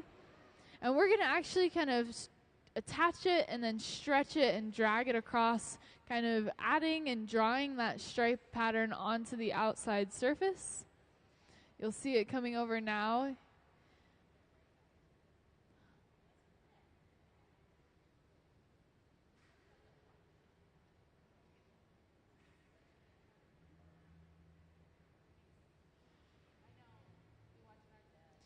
And then we always make sure that that glass is hot enough that we will be able to actually drag it across and stretch it out. And then we're repeating the same thing on the other side. So if you see the final product, the one that is finished off on the cart to the side, you'll notice that we actually need to do the same process again, but going the opposite direction to create that crisscross pattern, that cross pattern that we're looking for. So Gabe's gonna kind of reshape, get that back to where we need it, get it back up to temperature, and then we'll come over and do one more wrap around going the opposite way.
All right, it sounds like we are just about ready to add that next stripe. So again, we got to make sure that our glass is hot enough that we'll be able to actually pull and stretch it across the surface to wrap around the entire bead. Once we've gotten that heat and we're good to go, we'll come out and do the same step as before. We're just going to be going in a different direction this time, and we're going to do it kind of in just one motion. Try and get the entire thing to wrap around the outside.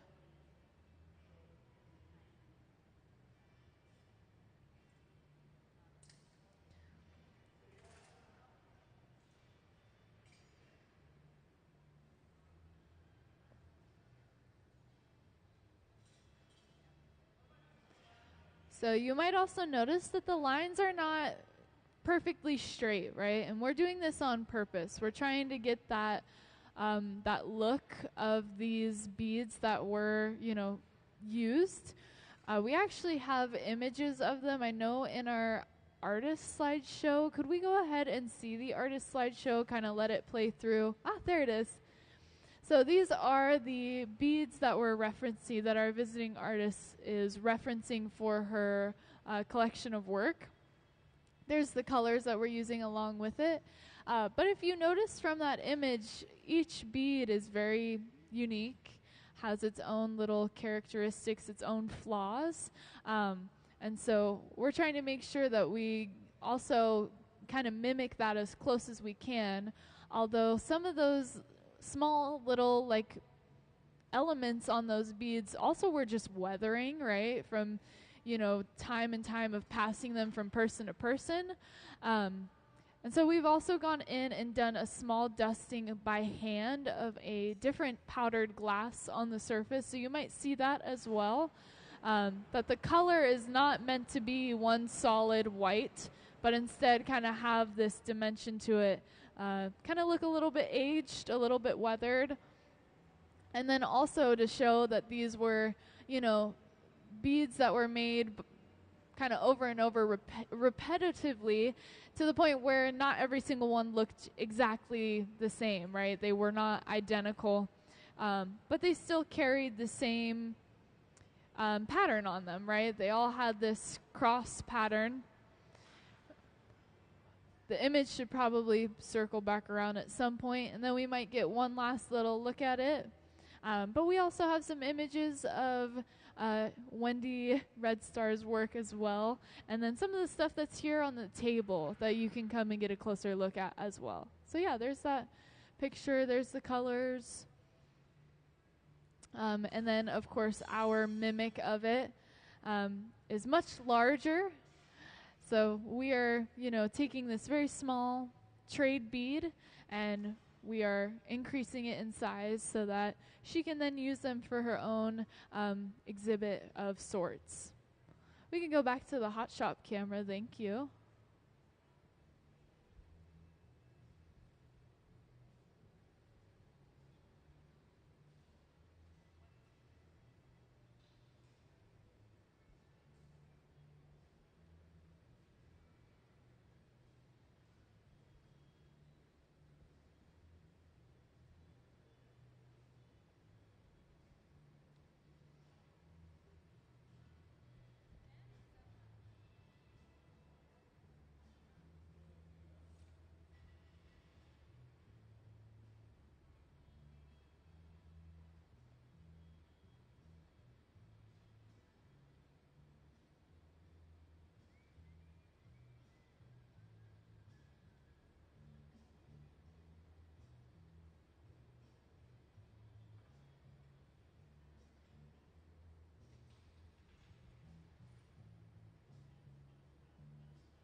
You're also going to see we're going to blow a little bit of air back into that bead after that continuous rolling the glass out on the Marver table, we do start to lose a little bit of that air. We start to see the glass start to kind of deflate a little bit, just from that weight of it rolling on that table. And so we're kind of blowing a little bit of that air back into the glass.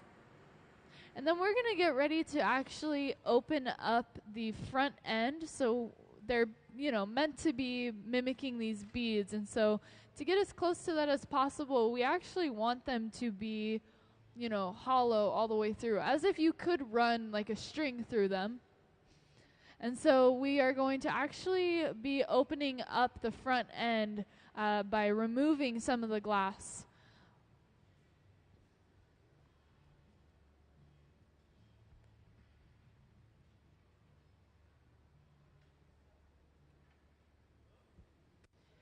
You'll also see we're going in with a tool that we call the jacks, and we're creating what we call a jack line.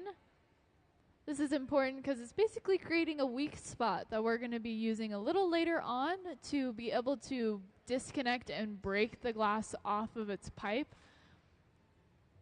So you can see how we used a little bit of pressure to actually pinch that glass.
So like I had mentioned, we're going to start to pull away at some of that glass, and you can see him actually going in and trimming it off with those shears.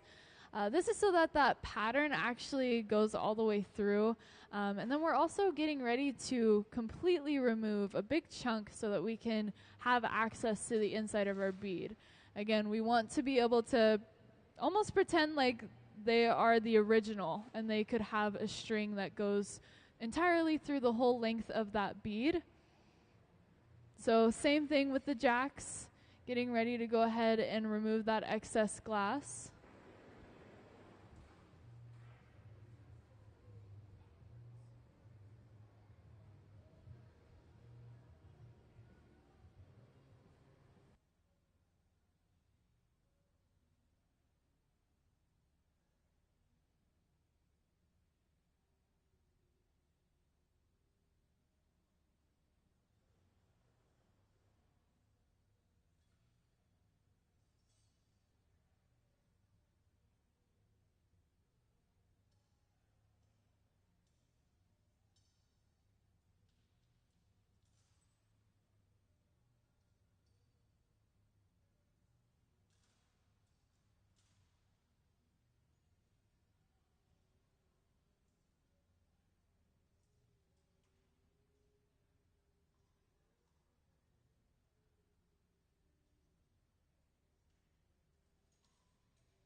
So after removing that little bit of glass, you can see there's a small little vantage point that we can use to actually insert the jacks into and open up that small hole that we have left over from removing that glass. So you can see how we were able to now open up our bead. We're going to go ahead, go in, shape it, make it look really nice and clean on the end, and then we're going to get ready to actually transfer onto that new pipe that we have prepped and ready to go inside of our garage.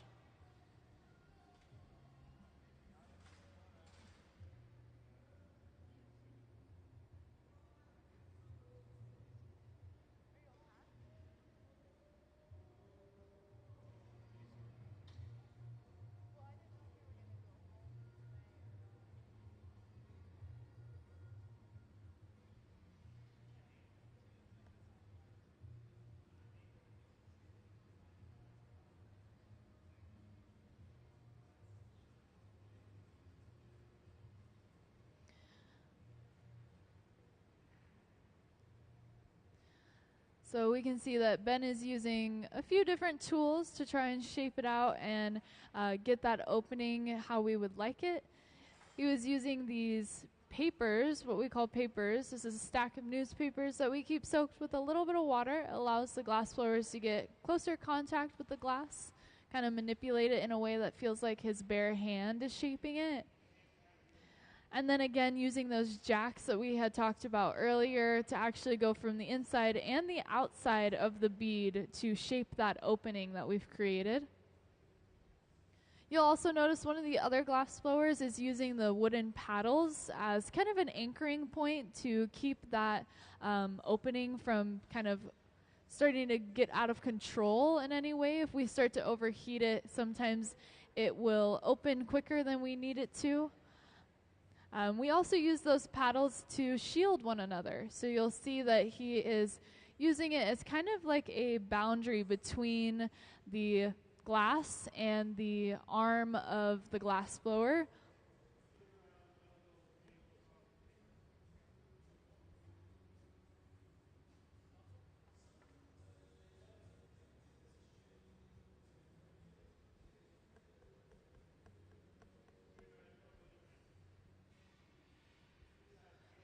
We're now going to see that Gabe went ahead and grabbed that punty, that new pipe that we're going to be using out of the garage.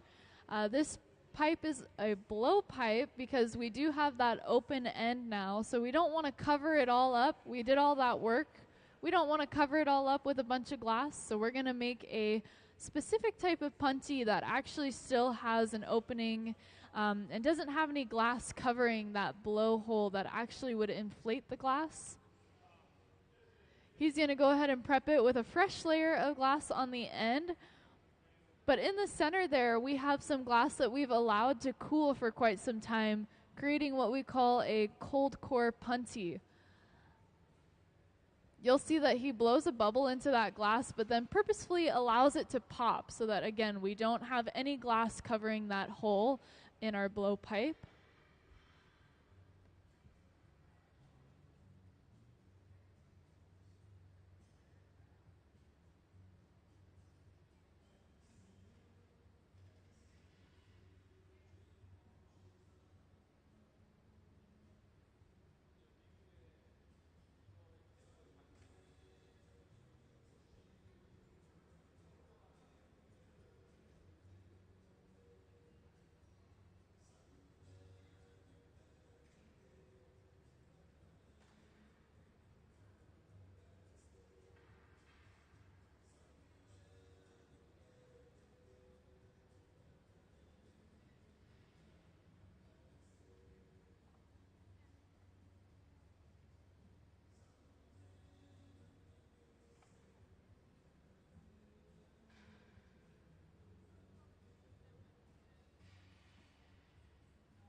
All right, so here comes the moment.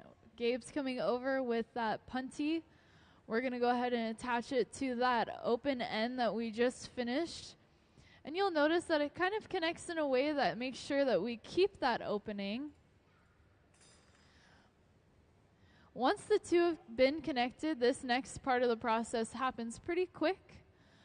We're going to actually grab a little bit of water and we're going to put it onto that jack line that we created earlier, so that weak spot that we made. That water is going to create some small surface level cracks in the glass.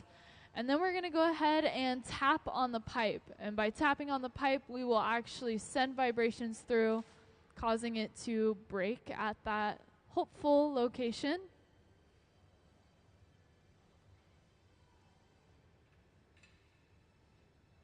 So just like that, we're now on to our new pipe. We're going to be able to start working with the other side of the glass. We do have an opening on this other side because we were previously on a blowpipe. So we'll be able to start opening it up, shaping it, getting it to mimic the opposite side, again, to create that bead that we're looking for.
So we're kind of doing the same process as before that we saw with the other side of the glass, is that we're basically kind of pulling away this excess that we don't need, and then you'll see that we're getting ready to actually go ahead and remove it altogether. So again, he kind of grabs at that spot of weakness, and then we just tap it right off. Now it's going to just be a process of kind of reopening that hole, fixing it, trying to get it all nice and even. And it'll be pretty quick. This will be kind of the last step in the process before we go ahead and give it the final touches, and then put it away into the annealer. So again, if you weren't here, the annealers are the big black boxes that you see on either side of the hot shop. They are basically the safe environment where we put the glass to slowly have it cool down. So in this current environment that we are all in, the glass would not properly cool and would end up cracking, breaking, and we wouldn't end up having anything finished to look at.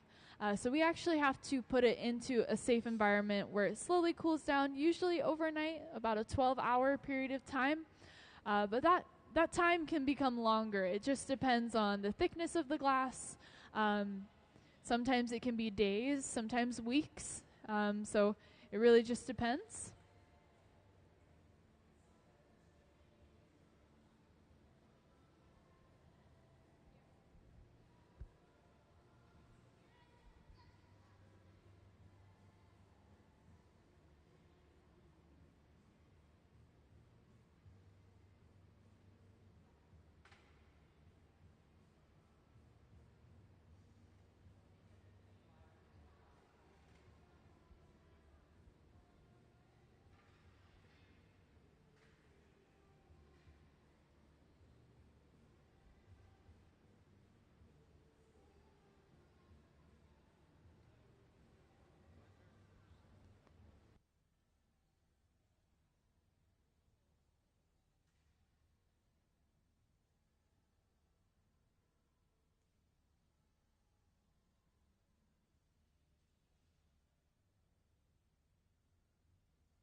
All right, so it looks like we are getting ready to call this finished.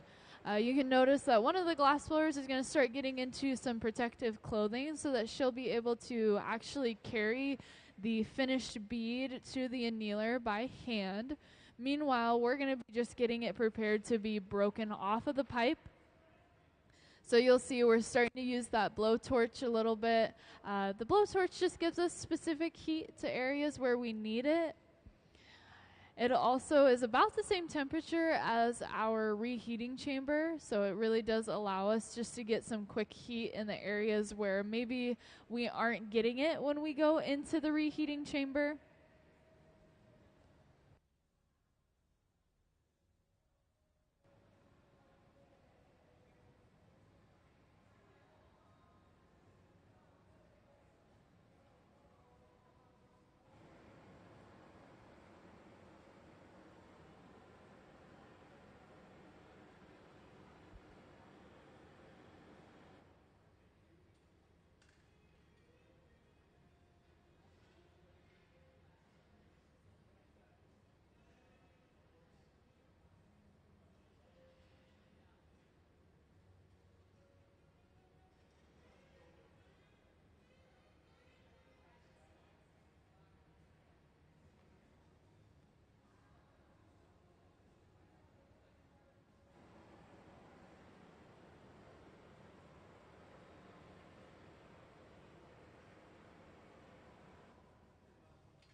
So we're going to go ahead, same thing as before, a little bit of water, and then we're going to get ready to break it off and walk it to the annealer. Let's give him a round of applause.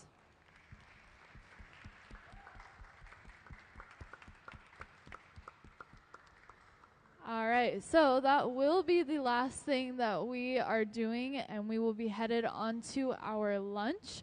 That means we'll be gone for about an hour, and then we'll be returning back to the hot shop to continue working with our visiting artist, Wendy Redstar. So if you have any questions, I'll hang around for a little moment, but otherwise, thank you so much.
All right, so I just want to give you all a little introduction as to what we'll have going on today, and then I will kind of start following the artists around and explaining what they're doing as they go along.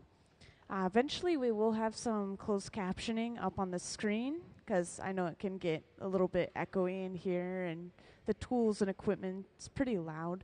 So there's that closed captioning now. And we are going to do a little bit of prep work for our next piece, which I heard that we're going to be kind of reapproaching the way that these beads specifically are made, these ones with that really intricate, almost star-shaped pattern. And this is going to start with pulling some cane. And if you haven't seen cane pulling before, it's really satisfying. They take this colored glass and essentially stretch it between two pipes, almost like taffy pulling. So that's what we'll see coming up. And this is all work that was designed and created by our visiting artist. She is not up here at the moment, but her name is Wendy Redstar. And this is a slide just kind of giving some brief detailing on the artist. I'll make sure to point her out when we see her. And all these pieces that you see in the front, once again, they're designed and made by her. This was during her Pilchuck residency, which is a glass school about 2 hours north of us. And she's come here to continue to work on these large-scale beads at the Museum of Glass Hot Shop.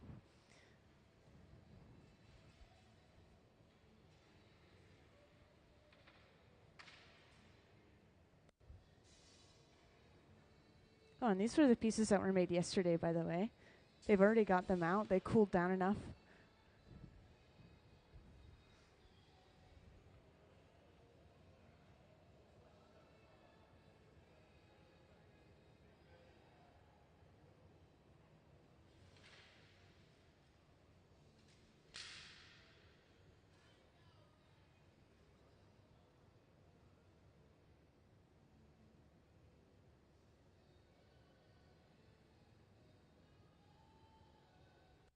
So these beads are a specific project, just to point out.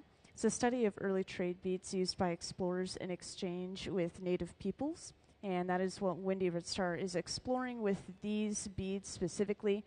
And apparently there's a project that we'll see later on down the line as well. So 2 projects in total that we'll be working on over the course of this week.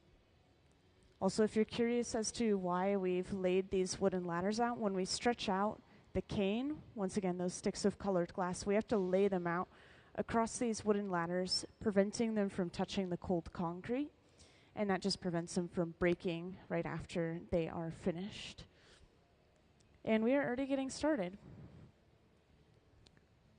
I'll give you all a quick overview of the hot shop, don't worry, just to kind of explain the temperatures of things and where we're getting our pieces of glass to begin with. So I think a good place to always start is the glass furnace, and that is the tank with the closed door in the back there. That's what we use to get that initial little bit of molten glass on the end of our pipe. And then we picked up a piece of color just a moment ago and started heating that up. Now the molten glass, when it comes out of that tank, is sitting at about 2100 degrees Fahrenheit. I know that sounds super warm, but at that texture or that temperature, the glass is going to be textured much like honey, and that's what we want in the initial stage.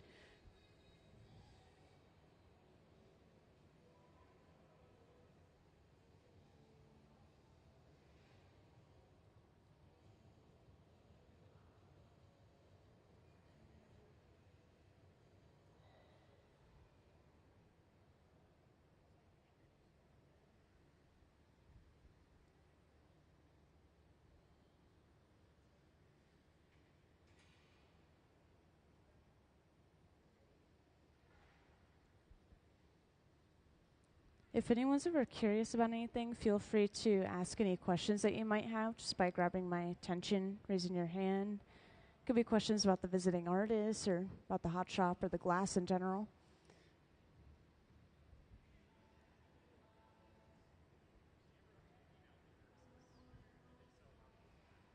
So, strangely enough, we actually saw that pretty recently.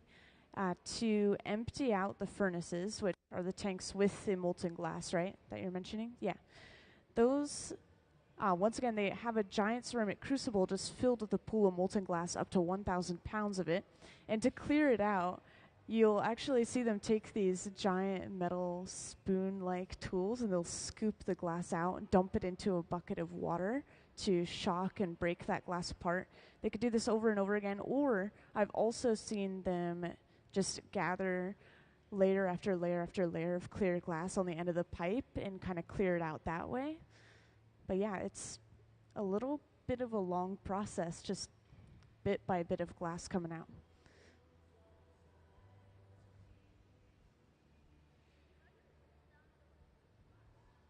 So the molten glass will cool down pretty quickly just by the air sucking the heat out of the glass.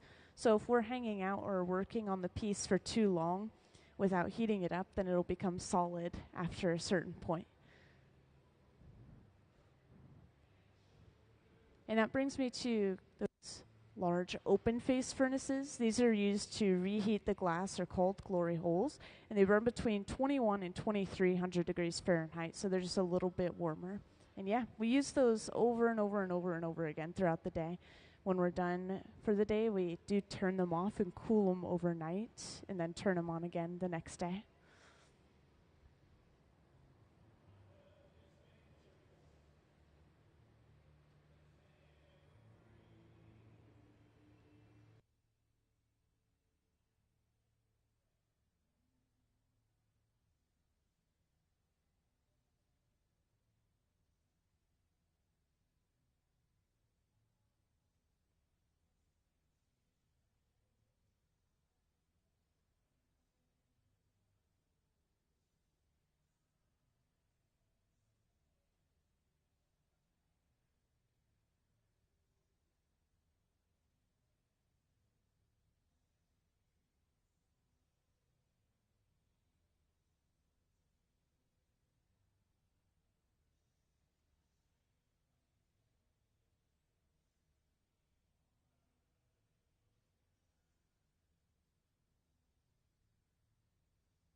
No, I just wanted to point out, if anyone else is curious, Katie was just showing off some examples in the front. This is an assistant who came with the visiting artist, once again, Wendy Redstar. And yeah, this is a giant abalone shell made out of glass. And then, of course, its smaller counterpart. Just kind of comparing them side by side.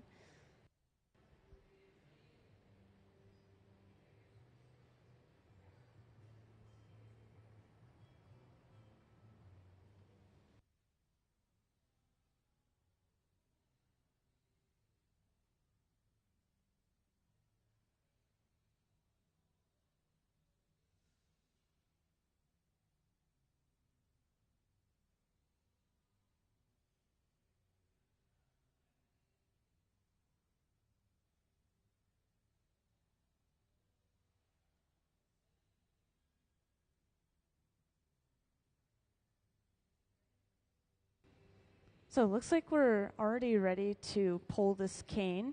So for anyone that's joined maybe within the last 5 or 10 minutes, I had explained originally that we're going to pull some cane, which are these sticks of colored glass, and eventually this will be used to create patterning in our piece. So in order to stretch this glass out, we've attached that second pipe, and this will just be pulled across the ladders and cooled for maybe a few minutes.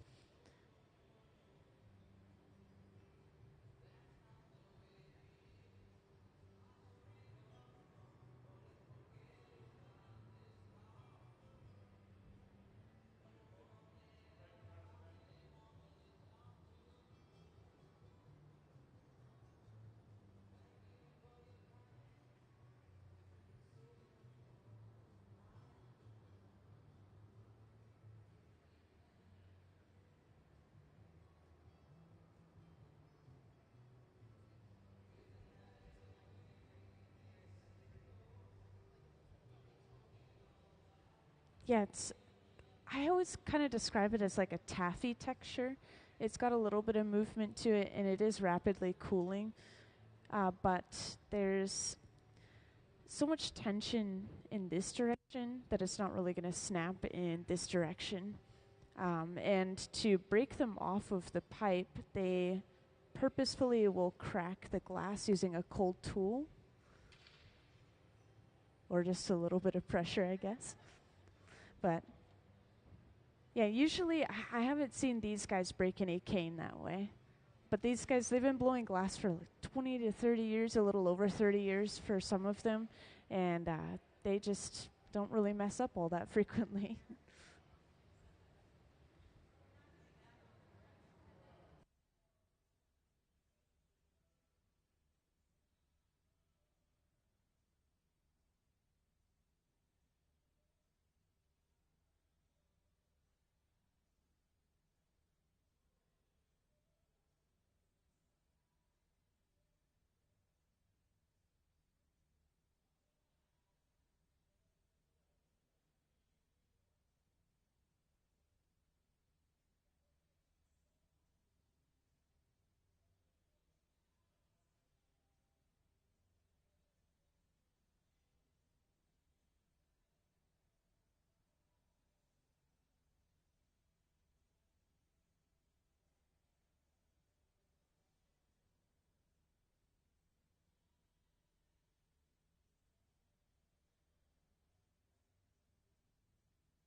All right, so I was just checking in with our visiting artist. This is Wendy Redstar over here, closer to the right side of the hot shop.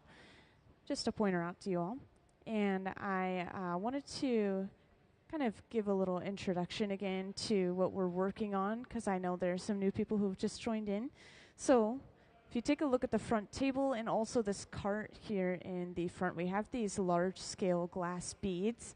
Usually this is something that would be made in a process called flame working, which is working with a small kind of table-mounted torch and these smaller rods of colored glass to create those individual beads.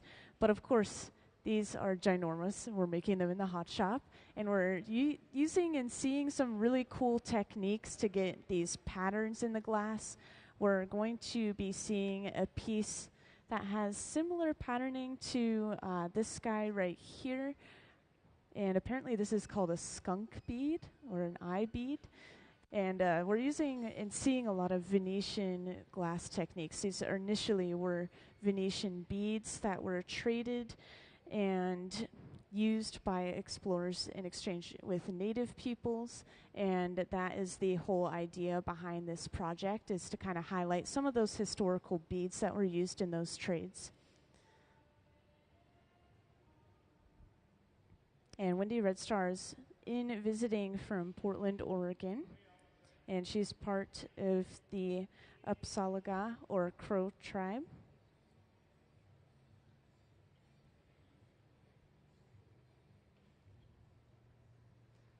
And by the way, I just want to mention again, if anyone ever has any questions about or for the visiting artists or about the glass or the hot shop, feel free to just grab my attention and let me know. It looks like we're going to be pulling a little bit more cane, which once again, if you don't know what cane is, they're those sticks of colored glass. We already pulled some just before you guys came in.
Yeah, good question. I love getting questions about color.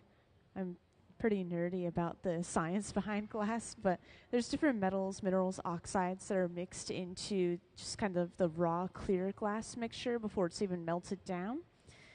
And it's usually rolled into these bars and then shipped into the Museum of Glass. And I can give you some specific examples. One that I always like to talk about is gold chloride, which quite literally uses a form of gold, making it a really expensive color, but it creates this purplish pinkish color, or cranberry pink, as some glass artists like to call it. White can use tin and antimony, and a copper oxide, which, you know, copper, that really nice metallic, kind of ambery, brownish color, turns to green when it reacts with oxygen or oxidizes. So that creates a blue-green in the glass. So those are some really good examples.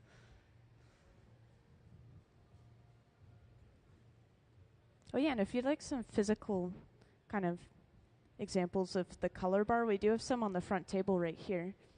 And that's what we just used over on the left side of the hot shop as well. We heated up a large section of it and dropped it on top of that clear bubble. And now we're pushing and rolling that color back to create a color overlay, which you can see on the screen. Makes the piece appear to all have color across the entire surface, like this blue, for example, probably used a piece of color bar as well. But if you look at the cross section, we're using very little color in reality.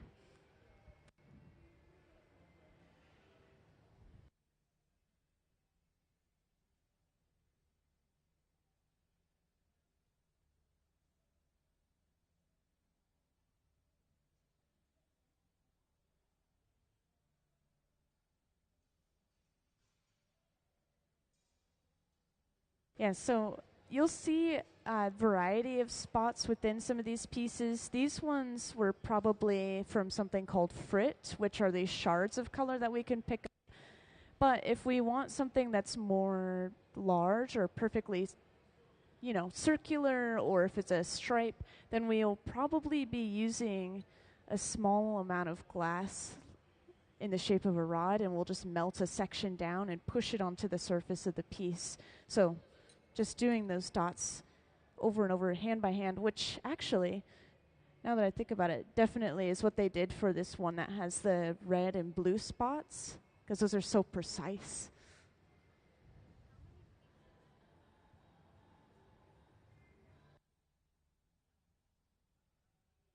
How many pieces we make a day depends on what we are making. So if we're making a simple cup shape, we can make over a dozen of those in a day easily. If we're making something really big and really complex, like some of these beads have a really high level of detail inside of them, and they have all these layers of colors and patterns, that could be like we may only make 2 beads a day out of like 6 hours of work, something like that.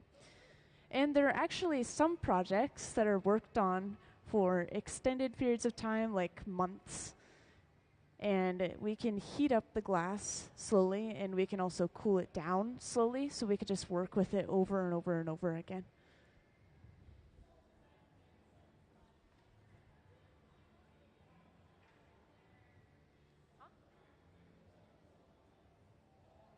With these, so actually, I'm going to see if I can bring over the image to show you.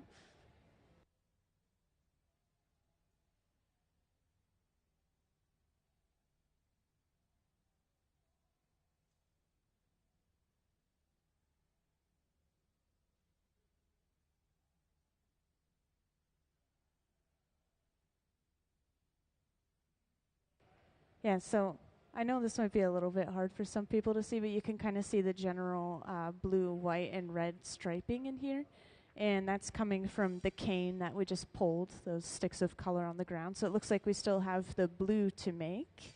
And then eventually we'll be able to lay them all out and kind of pick them up. The wind isn't helping.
You know, that actually has happened before, more so with beginner artists.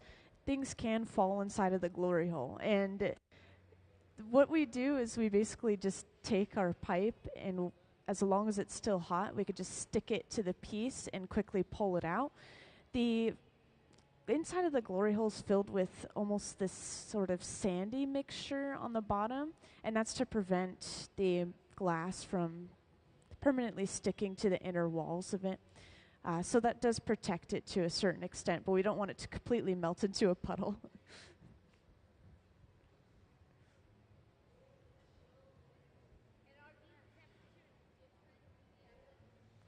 So they are probably a little bit different. The glory hole should all be about the same temperature, and then the furnaces are definitely more of a steady, exact temperature, because the molten glass, we want to keep it at a certain texture. And we do have two furnaces that we're using right now. It looks like this one's really low right now, so each time we stick our pipe in there, we're having to go super deep to get any glass. So we're probably switching over to that one pretty soon. About 2100 degrees Fahrenheit. Yeah, I know. Just a little warm, a little toasty. The inside of the furnaces. So the tank that Ben is actually about to go inside of right now, it's a giant ceramic crucible sitting inside of there, kind of like this image on the screen is showing off, and it's filled with just a pool of molten glass. Yeah.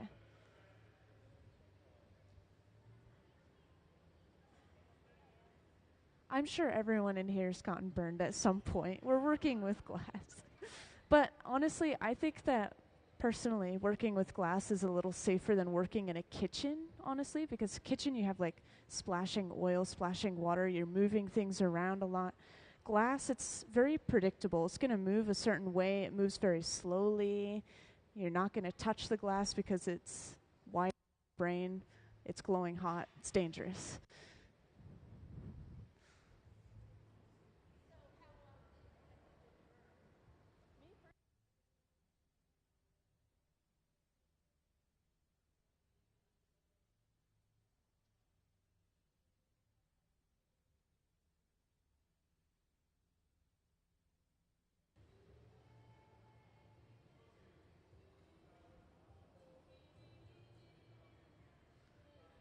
So you can see that we're working at two benches at the same time, and that's why it's important that we had two of those glory holes lit up today, so we could work at multiple places at the same time.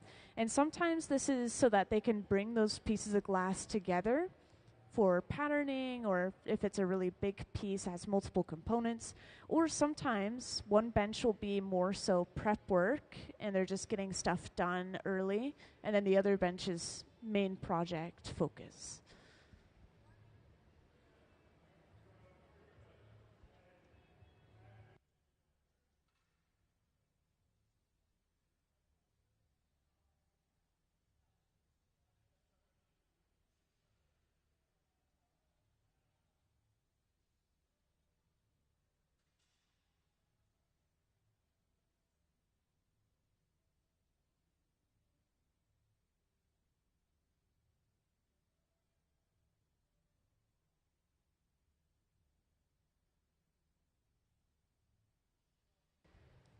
Yeah, so the glass that we're working on at both benches are apparently eventually going to come together. And up on the screen, we're focusing over on the left bench, which is great. I get to talk about some of these tools and the actual blowing process. So this glass is already hollow. To blow it out and make it bigger, we just blow into the end of the pipe, and it expands that glass like a balloon. And we're also working on the jack line, which is this divot off the end of the pipe. This eventually becomes our breaking point. We'll take the entire piece off from that line later on.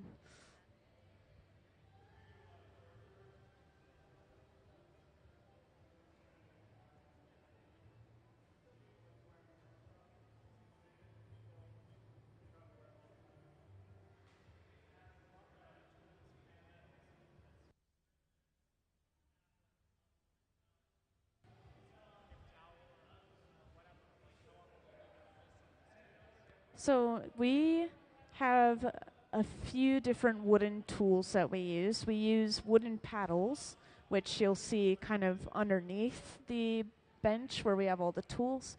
And then we also have these pads, which we have kind of a glimpse of up on the screen at the left bench. This is folded up newspaper soaked with water.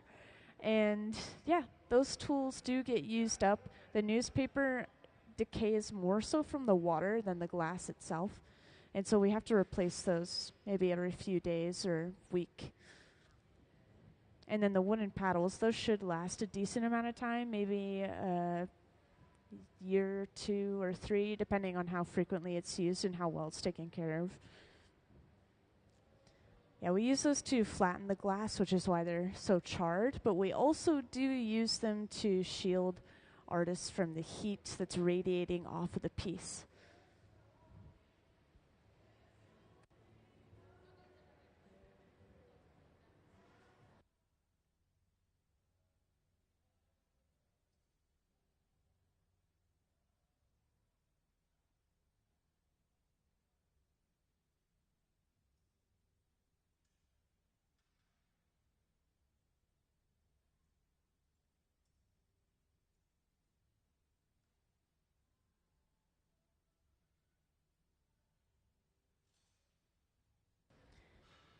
And as you saw earlier, we're seeing that same process again at the center bench, the color drop or the color overlay process, getting a layer of color across this bubble.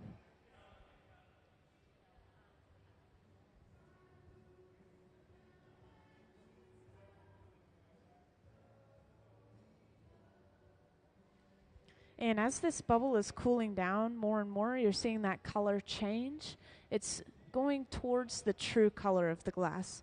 Whenever the glass is really hot, it's going to radiate light as well as heat, kind of like lava. It's just glowing. So just imagine this minus a little bit of orange is the final color.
Yeah, there's a little bit of a timeline that I have in my head. So Chihuly started Pilchuck, which is a glass school 2 hours north, before the museum was started. And the museum opened in 2002, but they did start working on it even earlier than that, of course. I think it was like late 90s or so they started working on it.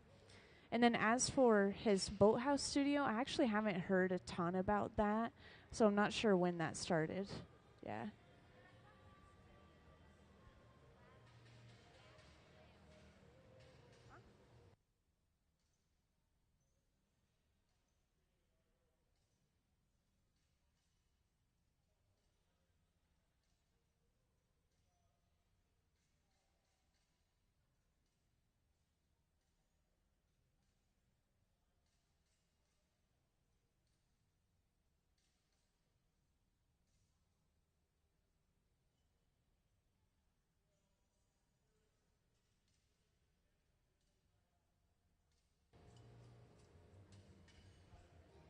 Yeah, we're cutting the cane up into a very specific size so that when we pick it up, it has kind of this exact length across the bubble. Once again, we're trying to create a pattern that is much like the beads up on this front table right here. They actually do have some of these that were made at Pilchuck. And once again, Wendy Red Star's finishing or continuing this work here at the Museum of Glass after her residency over at Pilchuck.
I think the best way to describe how we're going to use those rods of color is I could actually point out this tray here over on this bench, and it has all these grooves on it. So what we'll do is we'll lay these pieces of cane out across, and then we'll lightly heat them up on that tray. That's why it's attached to that long fork.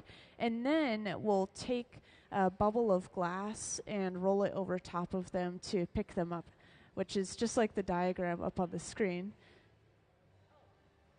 Yeah, they are so on top of that today. They're doing so good, just popping up with those as I talk.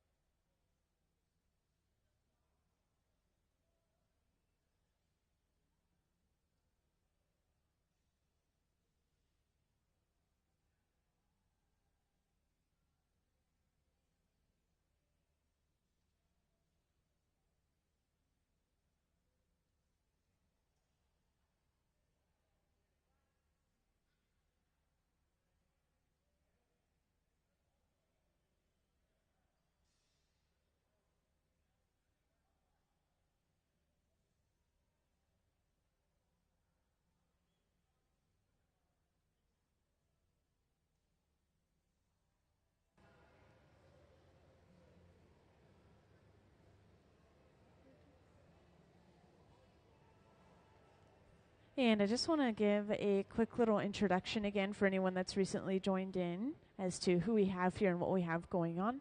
So could we have Wendy's slideshow up on the screen, please? Thank you. All right, so for anyone who's recently joined in, we have visiting artist Wendy Red Star. And she is the one sitting up close to the front on the right side of the hot shop, just to point her out to you all.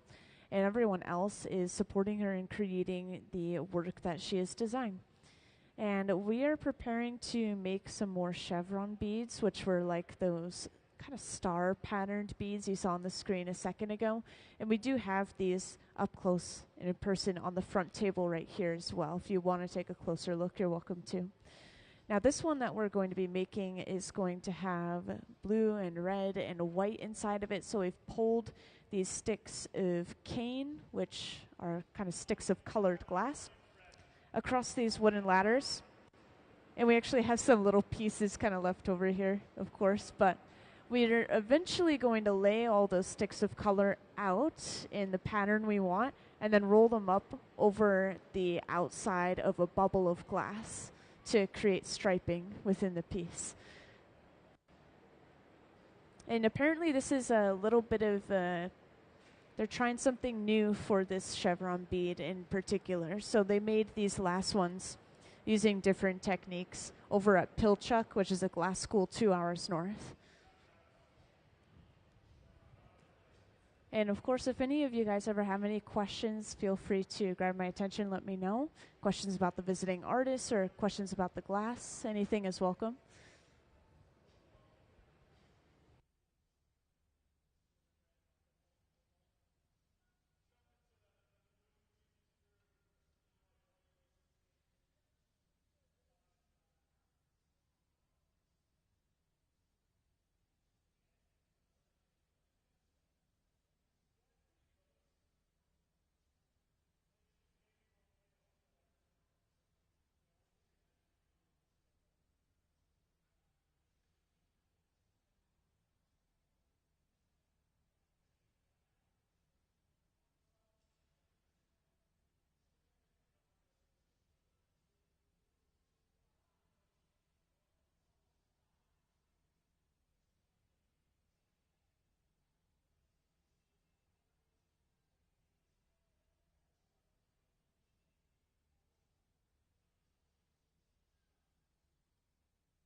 So just by looking at everything going on in the hot shop, I'm inferring that we're going to be breaking that cup off of the pipe over on the left bench and kind of setting it upright into a heated ring to just hold it upright. And then we're going to be taking this second bubble that has not been blown up, it hasn't been opened up, we'll stuff it inside of the cup to kind of layer these different colors of glass on top of each other.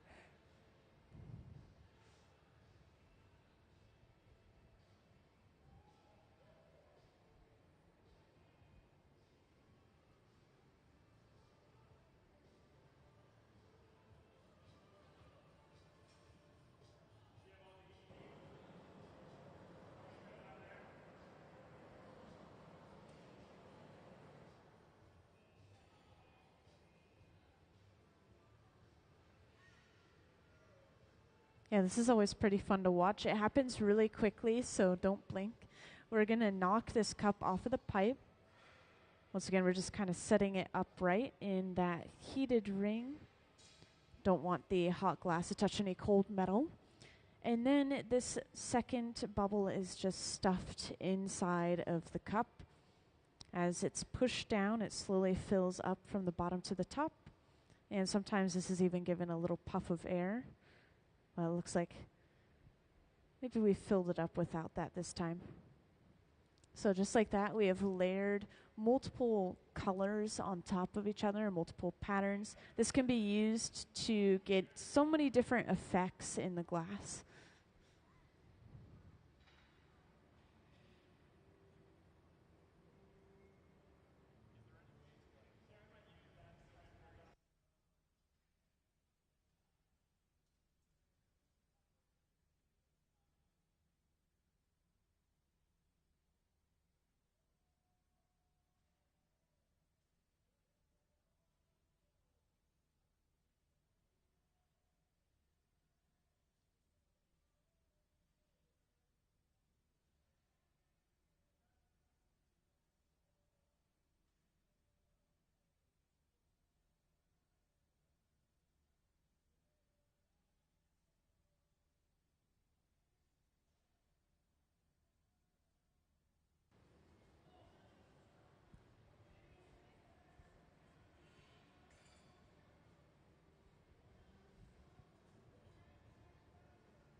So we're heating up that glass and we're rolling it on the marver, which we do have multiple marvers throughout the hot shop. They have these thick slabs of stainless steel on top, and that is going to be used to just shape the glass at the moment.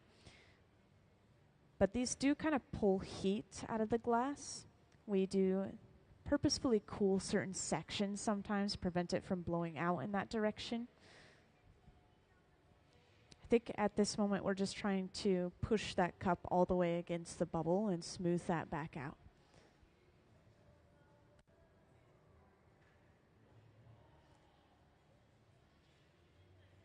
And at the center bench, Gabe has our tray that we'll be placing some cane on top of. This is preheated before we even place the cane onto it.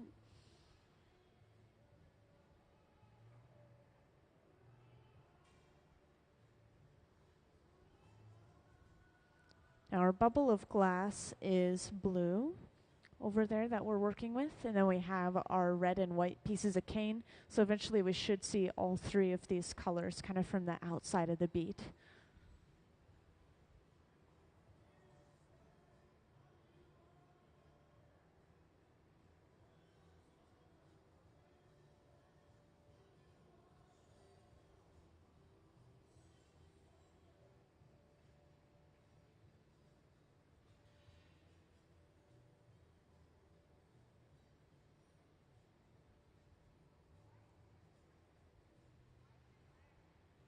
This one right here.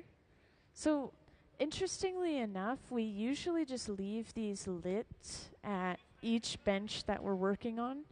And this is so that we can just grab it and use it at any time we need, because it's a little bit of a process to get it ignited again. We have to turn the gas off when we are done using it, and then we have to turn it back on and adjust it and then light it. That whole process takes a little bit of time. We might not have the hands to do it.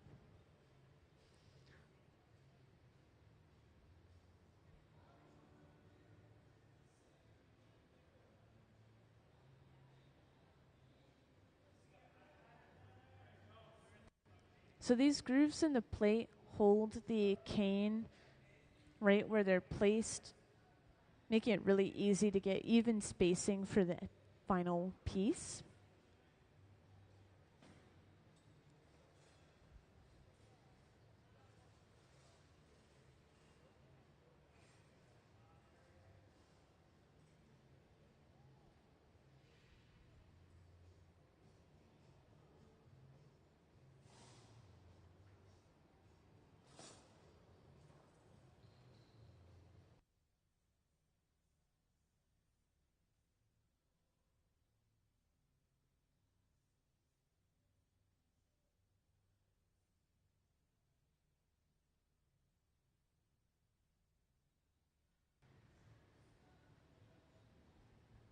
Yeah, welcome to those who just joined in. We are working on some large-scale beads in the hot shop for the entire week, actually. So this is an artist residency, or visiting artist residency. Our visiting artist at the moment is Wendy Redstar, and she is the one in the striped shirt, kind of close to the front, and the bright red shoes. Everyone else is supporting her in creating the artwork that you'll see during this residency.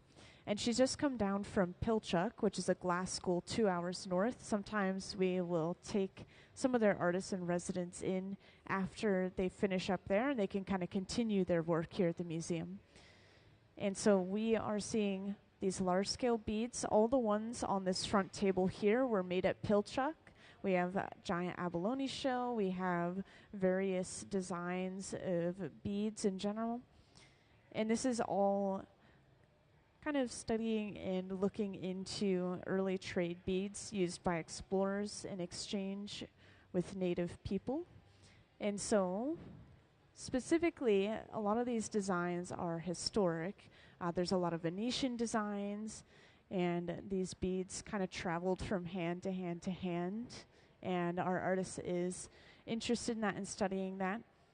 And she herself is an enrolled member of the Upsalaga or Crow tribe. And she's from Portland, Oregon, by the way. So she's visiting here from at least a couple hours away.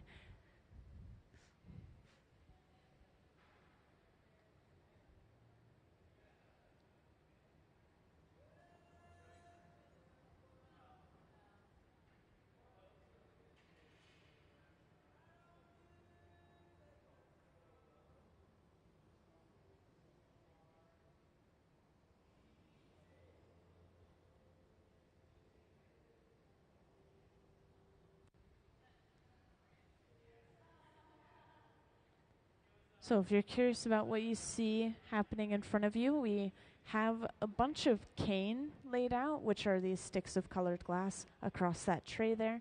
We have a blue bubble of glass over on the left bench. This has multiple layers of glass within it that will eventually roll over top of the cane at the center and kind of pick up all the striping,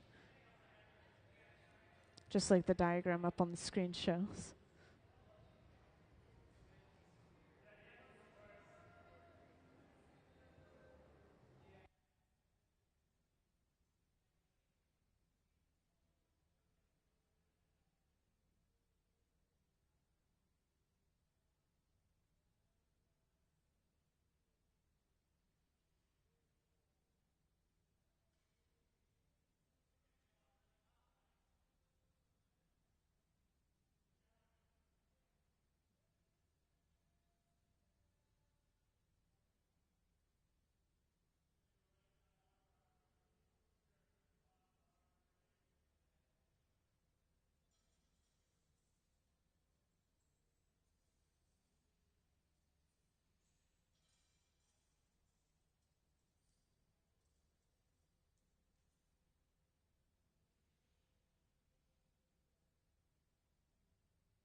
So we have just picked up that cane.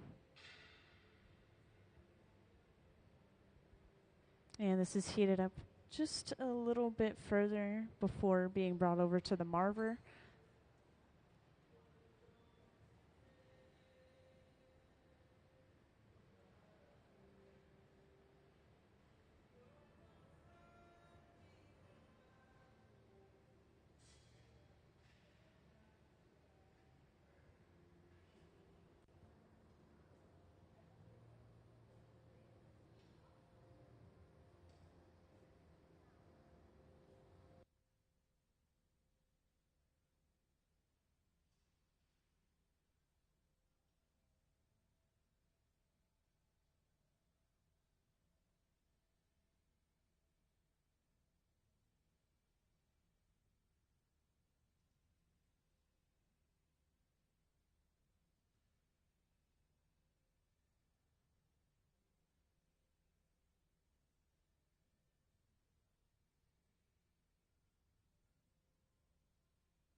And now I haven't seen the rest of the process myself, but based off of these previous beads that were made using kind of that similar designing, and once again, these are hollow all the way through.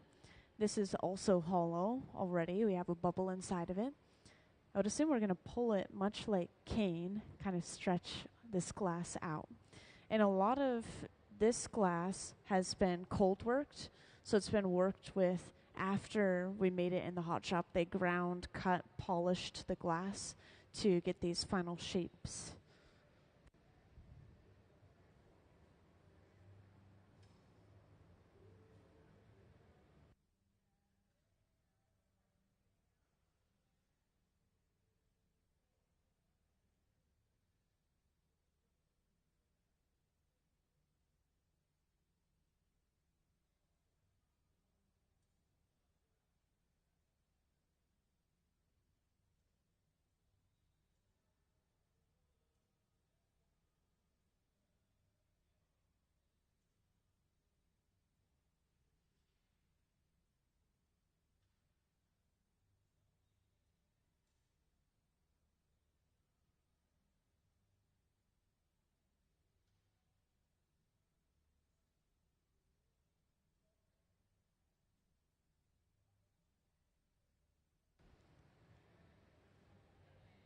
So Ben uses the newspaper to reshape the glass lightly, and this has been blown up just a bit as well. And now we get questions about why we use these torches very frequently, so I'll point out we use this torch to heat up a section of the glass at a time. This can help balance heat out or focus the heat to just one area versus heating up the entire thing inside of the glory hole, which once again is that reheating furnace with that large open face.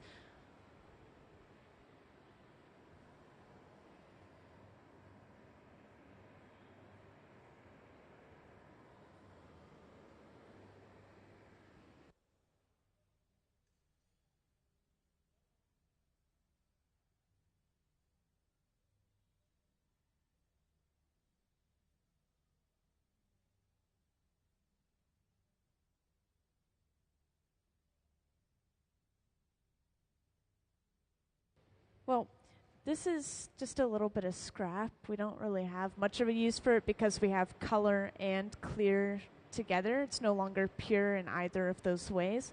But luckily, there is very little scrap that's created from the process. Like we pulled out those entire rods of cane, and this is pretty much all we had left over.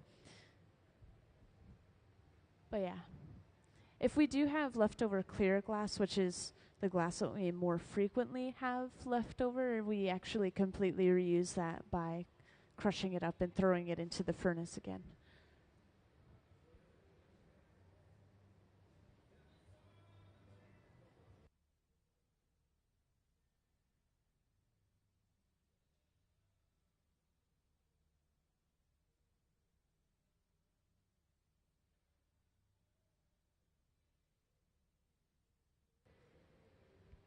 And after applying all of that heat right near the end of the pipe, Ben is able to start the jack line, which once again, the jack line we need for any piece of glass that we're making. This divot is our breaking point. We'll break the entire piece off later on.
So this is going to become one large bead. So they actually have to create two open ends on either side of this blown piece, and that's something that could be pretty tricky to do with glass. With a lot of these pieces on the front table, you'll see a leftover bit of clear glass attached to one of the openings on one of the sides of the bead. So later on, eventually, we will be attaching this entire piece to a different pipe and then transferring it off of this pipe. So that way we can have both ends of the bead open. And I wanted to point out again for anyone who hasn't heard kind of some of the spiels I did earlier, bead making is usually, of course, done on a much smaller scale These are ginormous, and they're usually done using a table-mounted torch, these small rods of colored glass. You just kind of apply this colored glass to a metal rod, kind of wrapping it around it. Or, there are other ways to create beads as well. You can create one solid rod with patterns inside, cut that up to reveal the pattern, and then drill a hole through. There's so many different ways to do it, but usually it's done on a much smaller scale. So this is really interesting to see.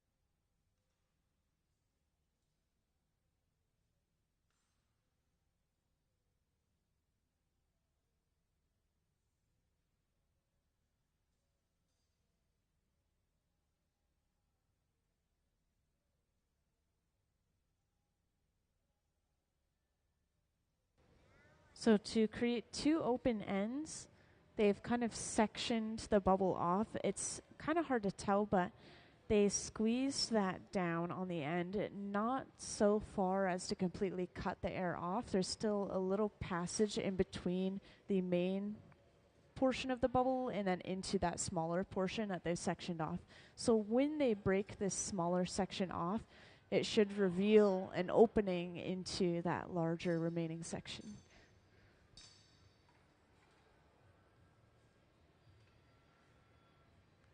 And yeah, this is usually done with just a tap to the glass. You could kind of see how it was sticking and refusing to come off. The inside of the glass was still moving like taffy, but the surface was cold and solid. This glass is that thick.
So we just opened up the end a little bit further.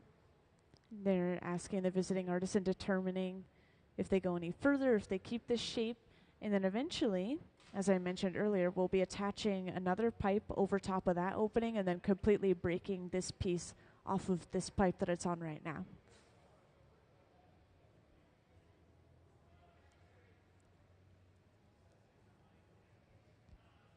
And for those who just joined in, welcome into the Hot Shop, first of all. But second of all, we have visiting artist Wendy Red Star. She's the one up in the front with the striped shirt and the bright red shoes. Everyone else is supporting her in creating the work that we're seeing today, which we are making these large-scale glass beads. You'll see them on the cart in front of you, but we also have a ton on this front table right here that were made over at Pilchuck, which is a glass school about 2 hours north of us. And Wendy just had a residency up there and came down here to continue working on this series of art.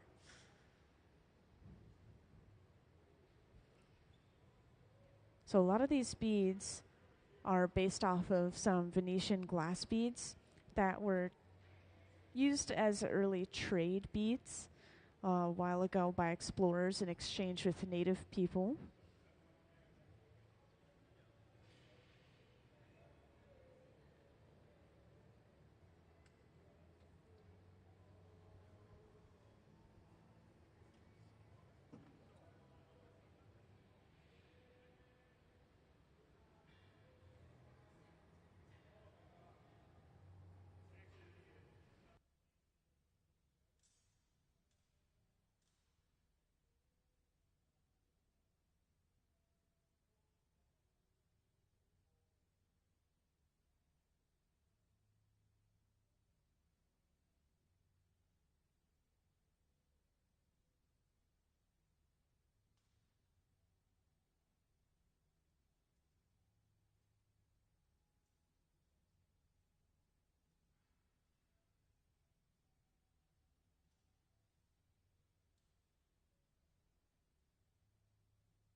So we've brought over another pipe with some clear glass on the end, kind of in the shape of a crown. This has been attached to the end of the bead. And it was pretty subtle, but they pulled the pipe away just a bit, and they're now sectioning that glass off, making it easier to break away the second pipe when they completely finish the piece. And to break any piece off at any point, this is usually done with thermal shock. So adding a little bit of water was enough to crack that connection, and then a tap to the pipe creates a vibration, just pops the glass off right at those cracks. And just like that, we've flipped the orientation of the piece, and now we can finish off that other end.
Well, so to become a resident artist or visiting artist, there's an application. And so it's kind of a competitive residency application. The artists themselves actually look at it and they determine together who would be best, to bring into the hot shop. But there are ways to get into it more personally as well. Like all of these artists have completely different stories as to how they got into glass art. Some of them kind of knew someone, or they started doing a lot of grunt work in the hot shop, which is kind of like filling up the furnace overnight and getting things ready for the artist, and then kind of working their way up. Some of them found it in college, took like a college class. Yeah, it's all different for everyone. And then out here in Tacoma specifically, there's a program where you can start blowing glass as young as 12 years old through Hilltop Artists. And so that's something that I did myself, and I know a lot of other people that did that as well. Yeah. I definitely recommend it. It's a free program, and there's a hot shop in the back of a middle school and a high school here in Tacoma. Yeah.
So now at this point, we are getting ready to break the piece off of the pipe and put it away.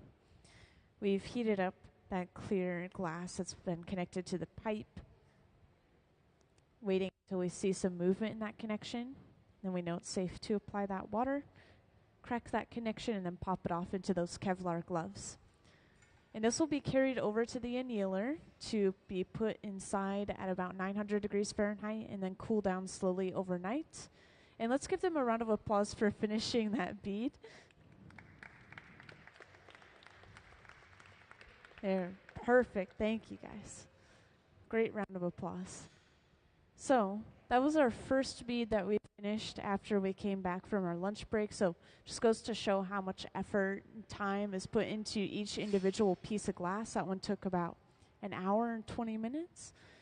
So it looks like we're going to work on a smaller bead using the leftover of that color and pattern that we were using.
Yeah, for the few people who just joined in, I'd like to have Wendy's slideshow up on the screen again, please.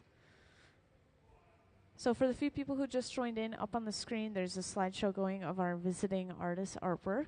Our visiting artist is Wendy Redstar, and she just disappeared, but she's up in the front wearing the striped black and white shirt and those bright red shoes, so she'll be easy to spot when she comes back out. But everyone else here, for the most part, is working full-time for the museum. They'll help any visiting artists that come through.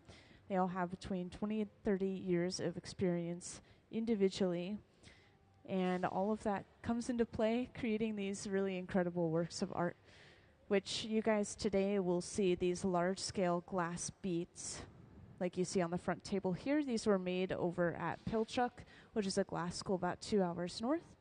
And then these beads on the cart here were actually made yesterday and have cooled down enough for us to take them out and start to display them.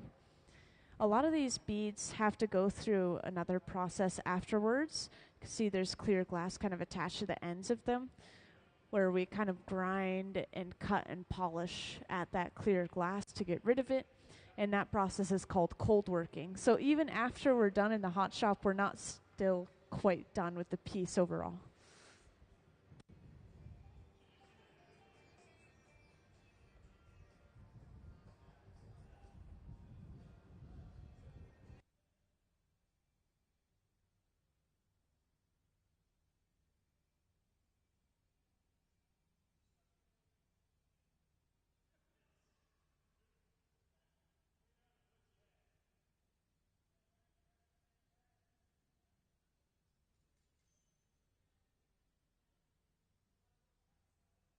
So we're finishing off one more bead at the center bench. This is the patterning that we used for the last bead just before you all came in here. And that bead was much larger. We just had this leftover piece, so we're just managing to use up the rest of the patterning, which is awesome. So the overall color is blue, and then we have red and white striping over the surface.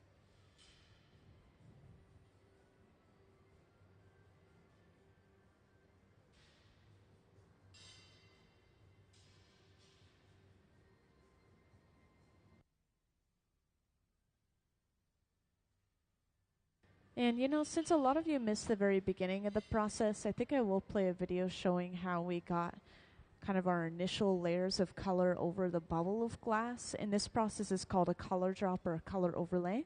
So that'll pop up on the screen in just a moment.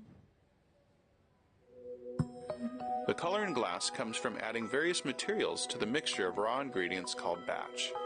Most of the colorants are compounds containing some kind of metal. For example, adding cobalt to clear glass creates a deep blue. Tin and antimony can be used to create white glass, and gold chloride can produce a rich red or pink-colored glass. Colored glass is melted in furnaces, just like clear glass, and then is usually rolled into bars for storage and easy application. In order to apply color bar to a bubble, we first need to preheat the color to approximately 950 or 1000 degrees Fahrenheit in a color oven or garage. Once warm, the color is then picked up on the end of a punty rod using a little bit of clear glass as a support. The color is then heated in the 2300 degree glory hole to soften it and make it malleable, while another artist creates a small bubble of clear glass on a blowpipe. Once warm, the color is dropped over the clear bubble, and then using a variety of hand tools or the steel marver, the color is rolled back over the clear in an even layer. This process is called dropping color, or creating a color overlay. Depending on the project, that bubble is then usually gathered over with clear glass and blown into the final form.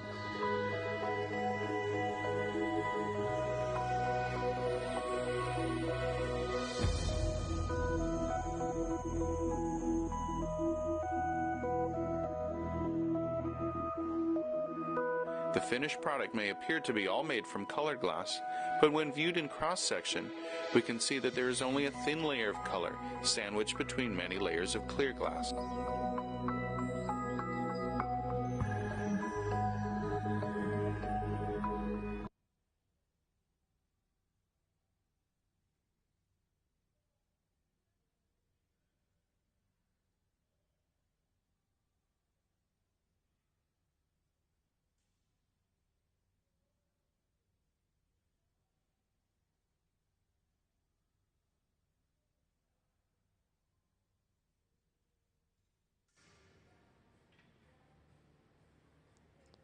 So we've knocked this piece off, just like earlier, into those Kevlar gloves and are carrying it to the annealer to be put away.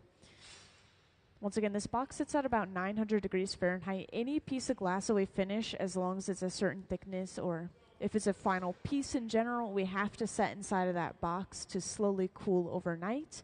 And this process just prevents thermal shock. If we were to leave that piece out on the floor, on the table, on the wooden ladders, anything, it could start breaking and cracking in a matter of seconds to minutes. So I'm assuming the artists are going to take maybe just a little bit of a breather. It is a hot day. Drink some water. But we're going to continue to work on these large-scale beads for the rest of the week. And once again, if anyone has any questions, please feel free to ask away. I've got tons of knowledge about the artists, about the glass and the hot shop in general. So test my knowledge.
Yeah, so I was just talking to our visiting artist, Wendy, and if you're curious about any of these, I've got a little bit of an explanation about a couple of them. So, once again, of course, this is an abalone shell.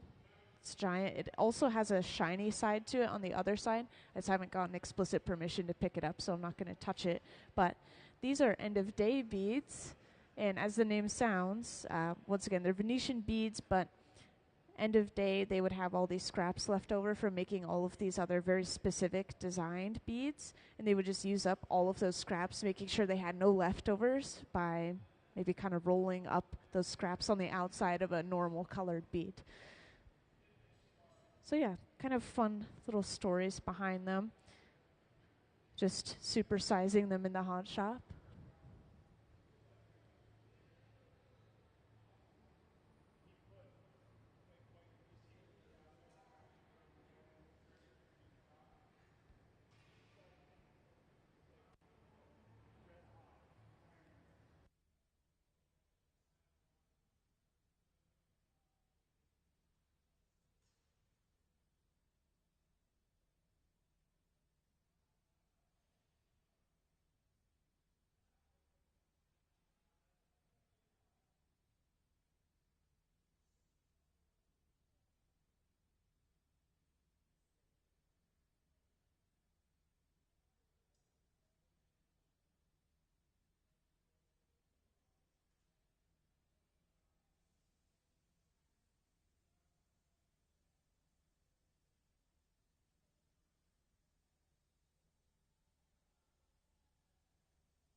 Yeah, so we're getting started on our next bead, and I just saw the design for it.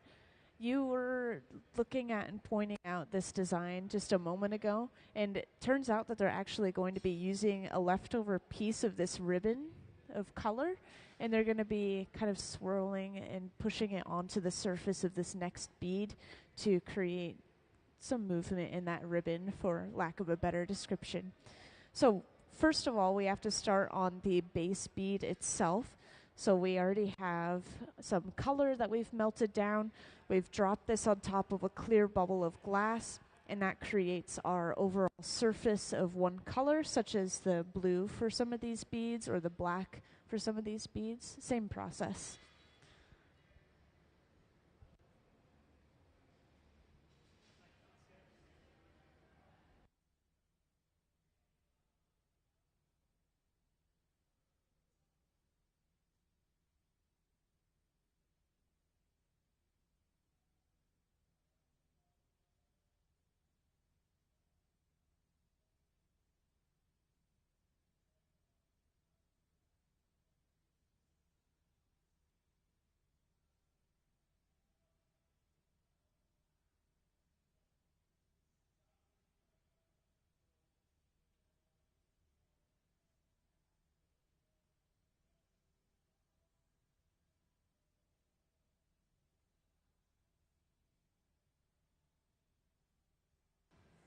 So we heated up that color. We started rolling it on the marver, which is that metal table, kind of just pushing and rolling that color back until it completely covered that clear.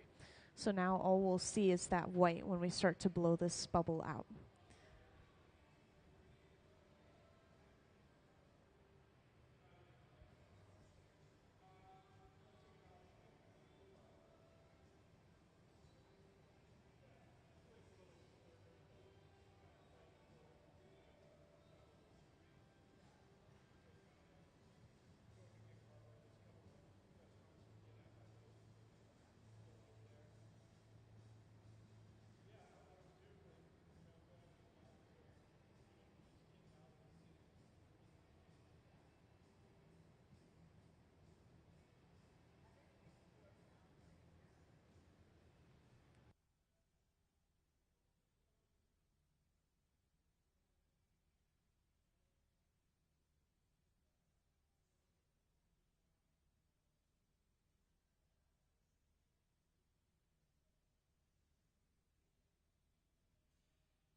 And now we just sit and let this cool down for a little bit before we can get our next layer of glass. Sometimes we'll even use this nozzle to blow compressed air and cool it even further. Kind of like blowing on a hot piece of food, honestly.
Hey,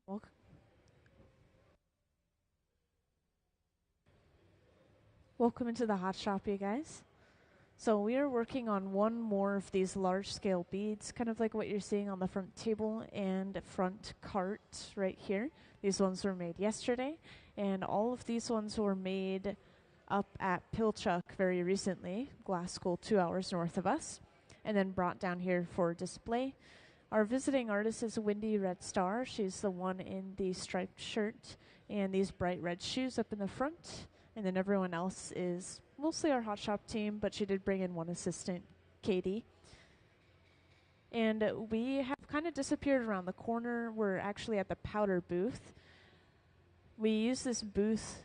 It's well ventilated. We don't want to inhale any of that powdered glass, so we're sifting that color on in that booth.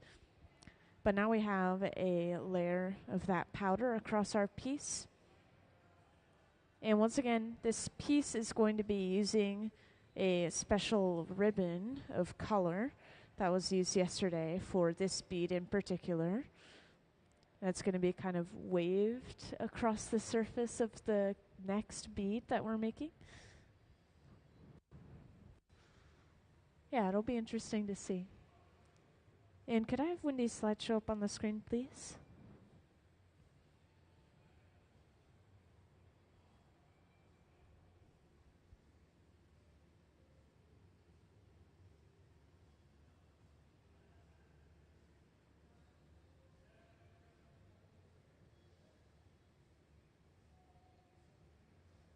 Oh, interesting. They're just throwing that powder on the surface of the glass.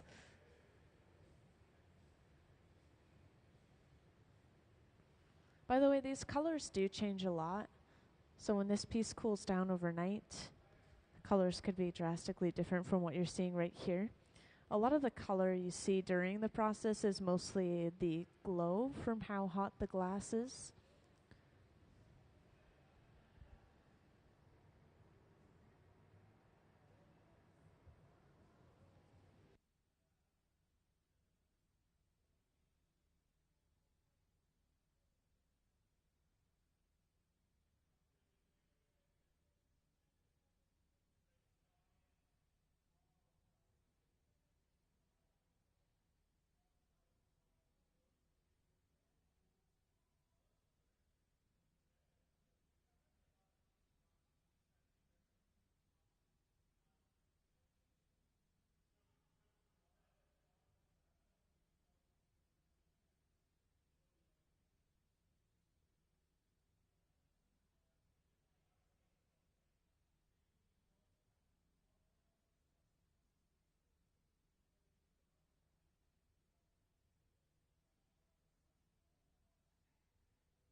Hey, could I have Wendy's work up on the screen, please? Wendy's slideshow. Thank you. So we haven't gotten to see this quite yet. So up on the screen, that slideshow's going now. These are some process photos, some photos of finished works, which you guys are welcome to come down and take a closer look at these if you'd like. And a lot of these beads, they were made at Pilchuck. We're going to continue to make a variety of designs. So far we have about 14 designs. And these are all based off of early trade beads used by explorers in exchange with native people.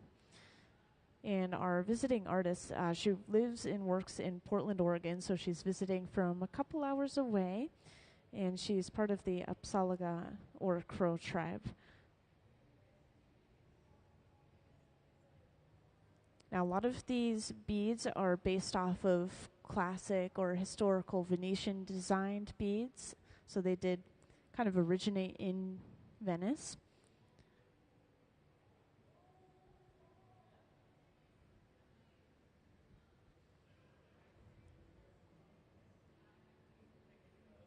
And a lot of these beads use a lot of cold working, which, do you guys know what cold working is? Not super familiar with it. So Cold working is the process that comes after blowing the glass in the first place, and that can include cutting and grinding and polishing the glass. So for these pieces in particular, I think these are really interesting. They use a ton of work. They started off by blowing a bubble that had layers of patterned glass inside of it, and they stretched that bubble out and cut it into sections. And then with those sections, they were able to shape them into individual beads by hand. So these are using mostly cold working for the shape. And I just find that kind of wild.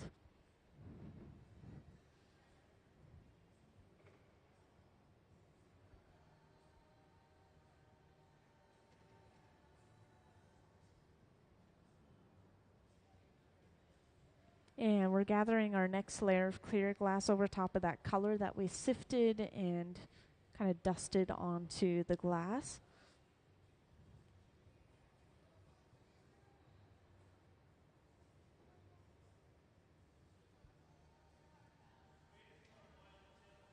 And again, any of the glass that goes in that bucket is all clear glass only. And eventually it's crushed up and thrown back into the furnace to reuse. And for those who are just joining in, we're making one more of these large-scale beads that you're seeing down on the front table. These are all designed and made by Wendy Red Star. She's up in the front, the striped shirt and the bright red shoes.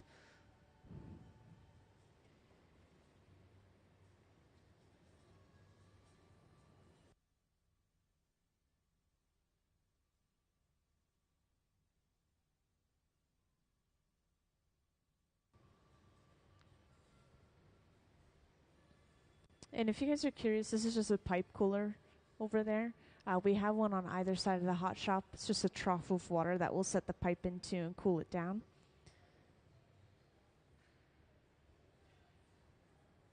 And now we're ready to start working with this glass a little bit more. So we move over to the center bench where we can blow it out and shape it.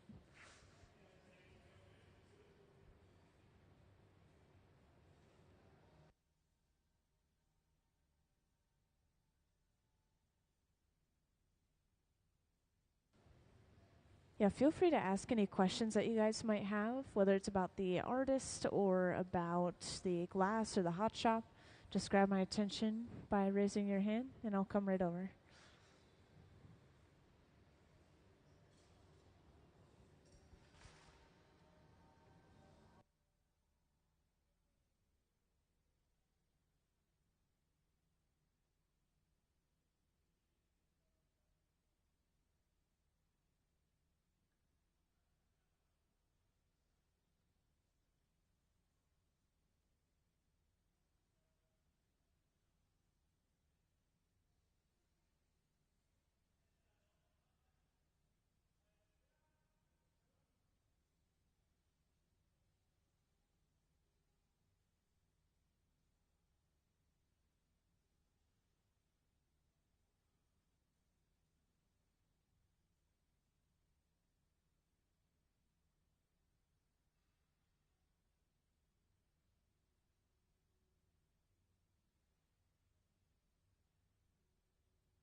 Yeah, as I mentioned, you guys are welcome to take a closer look if you like. I was just describing some of the textures on the surface of these pieces. There's multiple ways to get kind of a matte finish when it comes to the glass. Some of it is probably sandblasted. Some of it could just be using a little bit of a rough sandpaper, kind of sanding the entire surface, uh, or even acid etching the surface of the glass. But I know that that one's not very common, especially with larger pieces. So probably one of the two former choices. And some of this texturing, such as all of those intricate lines on this almost horn-shaped piece of glass, which is more like a shell, by the way, that is also hand ground into the glass using different tools. It could be Dremels, it could be a wheel. Yeah, all of this, a lot of it is using cold working, which, as that sounds, you work with the glass cold.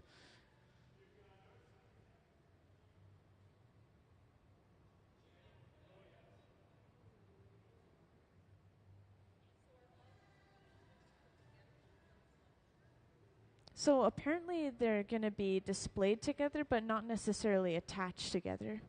And the artist was describing there maybe being a sheet, and then each individual box kind of on that sheet will have a bead within it, almost like you're looking at a catalog of beads and you're going to choose one to purchase. And I would assume that this is because it's based off of trading systems, and so maybe it's like you'd be trading that bead for something else.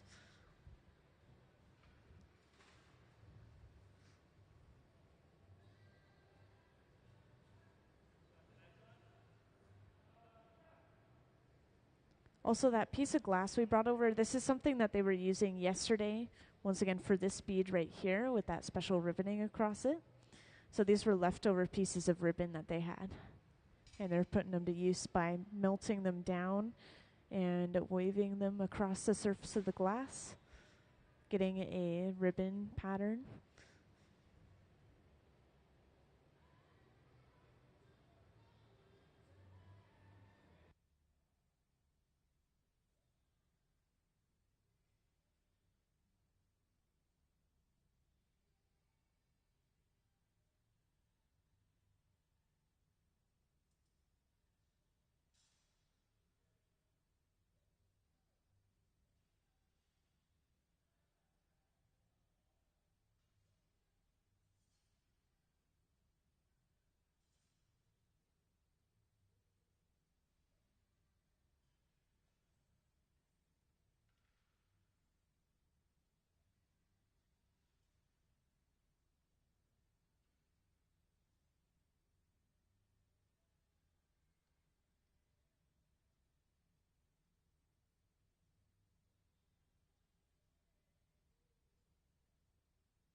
And welcome to anyone who's recently joined. We are finishing off one more bead in the hot shop designed by Wendy Redstar, and she's up in the front here next to me. But these are all some pieces that have been made very recently. These ones were made yesterday here in the Museum of Glass, and these ones on the front table here were made at Pilchuck, a glass school about 2 hours north. So Wendy started over at Pilchuck, had a residency there, and then came here to the museum to continue working on this series of work. And of course, as you might be able to tell, these are large-scale beads. They're really incredible. Some of them have insane techniques, such as these ones, that almost star-shaped pattern inside that uses a variety of molds and just some really interesting techniques in general. And we're seeing one more bead once again. This is using a ribbon of color that was designed and made yesterday for this piece here. And they had leftover, so they decided to heat it up and use it again by kind of zigzagging it across the glass.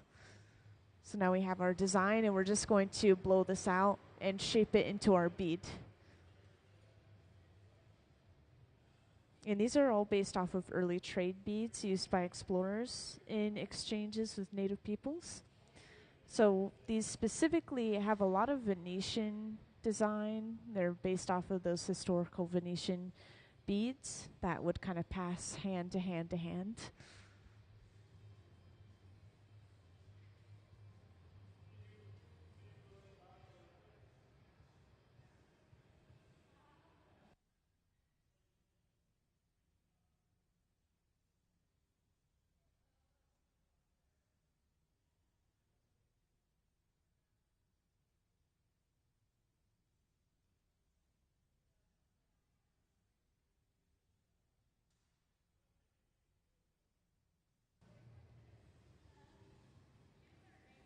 So the first thing we've done is we've created a jack line, which is the divot off of the end of the pipe. And that divot, or that line, is where we break the entire piece off once we're ready. And as you might imagine or might notice, beads are open-ended on either side. That's something a little tricky to do out of glass, so we have to open up both ends of this bubble.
And welcome to the few people who just joined in.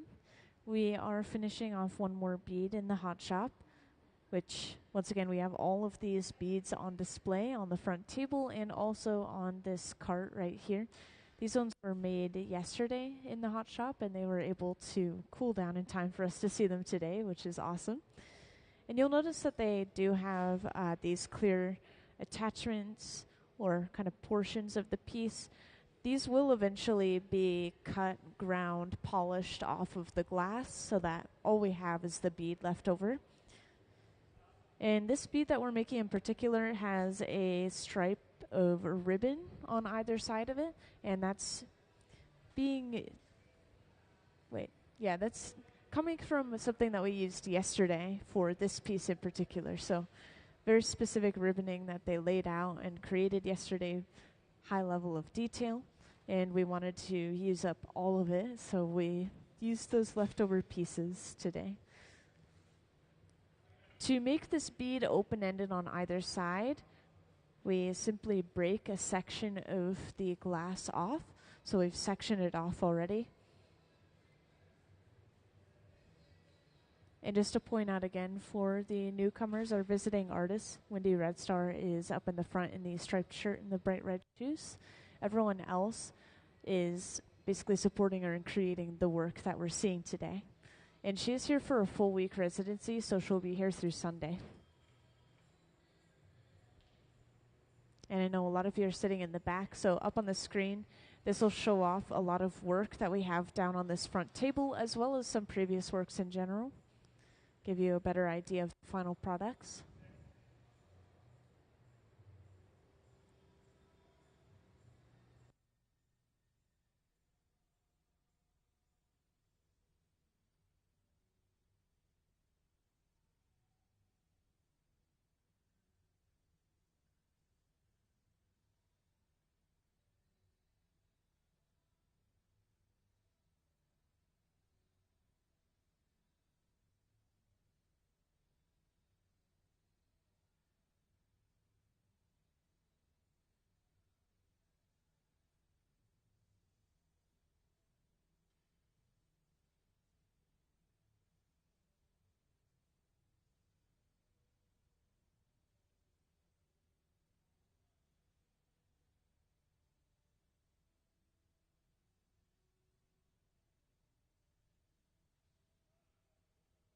So we've already broken that end section off, which I'll point out once again, the whole process of doing that was to create a small opening in the end.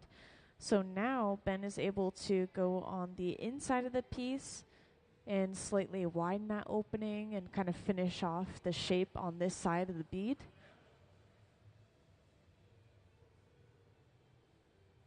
And this is a blown piece. It started off as a hollow bubble of glass.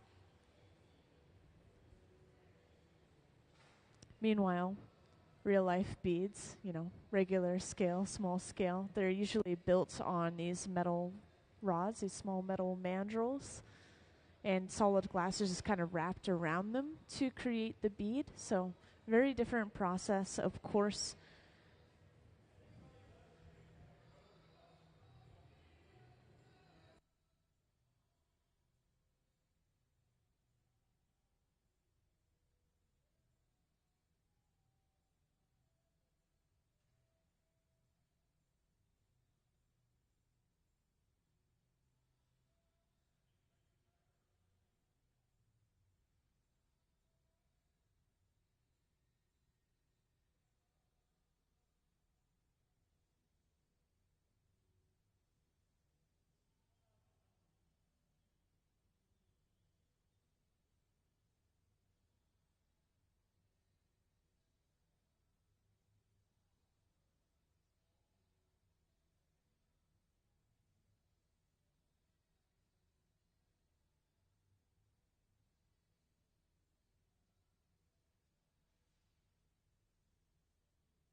So now they kind of just let this stay at an even warm temperature of about 1,000 degrees Fahrenheit.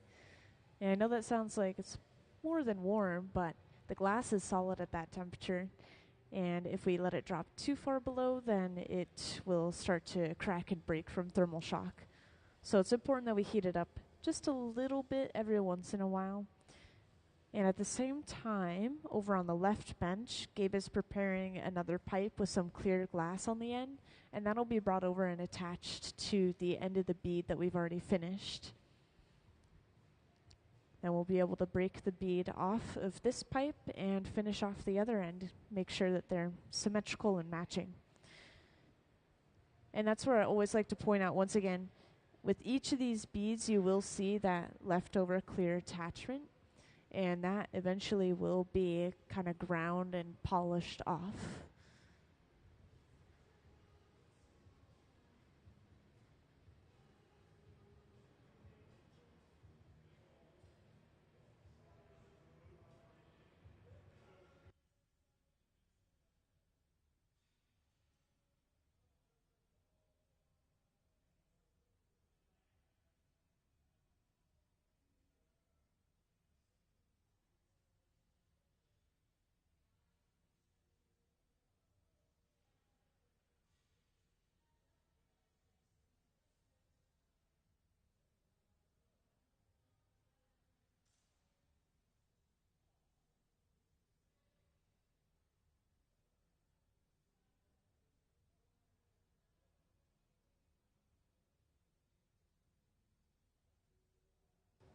So we've just attached that pipe.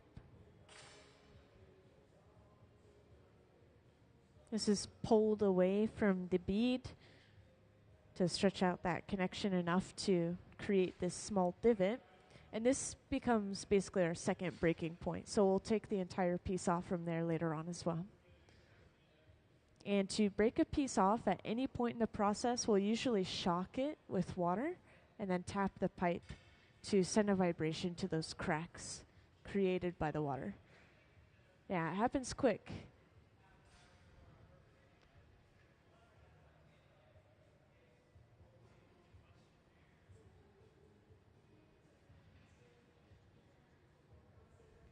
Yeah, exactly. There's a bucket of water behind the bench, so they just grab the tweezers, they dip their whole hand in the water, and then when they angle it down, the water all runs off the end of the tweezers.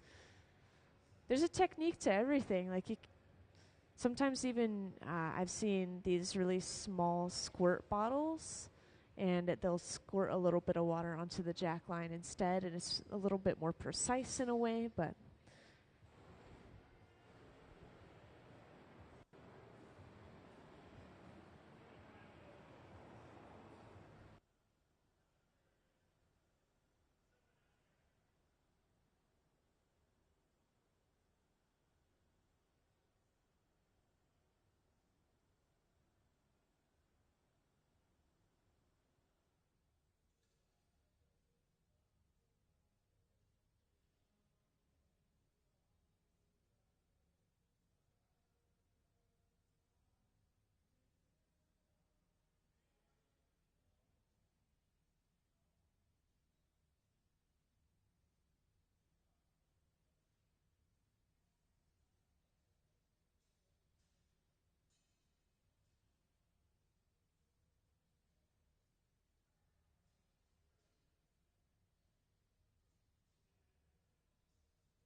we're just focusing a bunch of heat on the very front of the piece, kind of where they were torching earlier.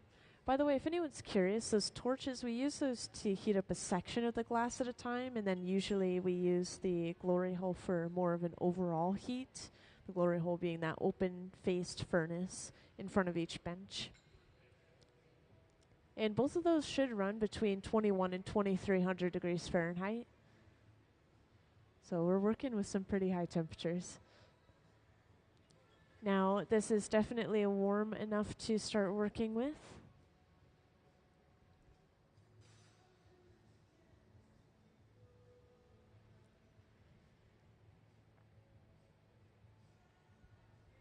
After a quick bit of shaping, Ben is using some tweezers to stretch this section of the glass out. This is usually to more so thin the glass out than anything else. And this extra glass is eventually broken off.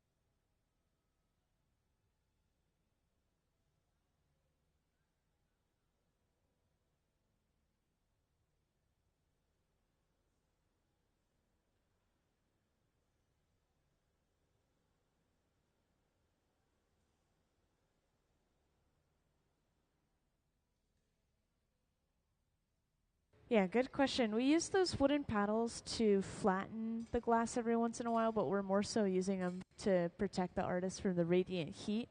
That's what we use them frequently for.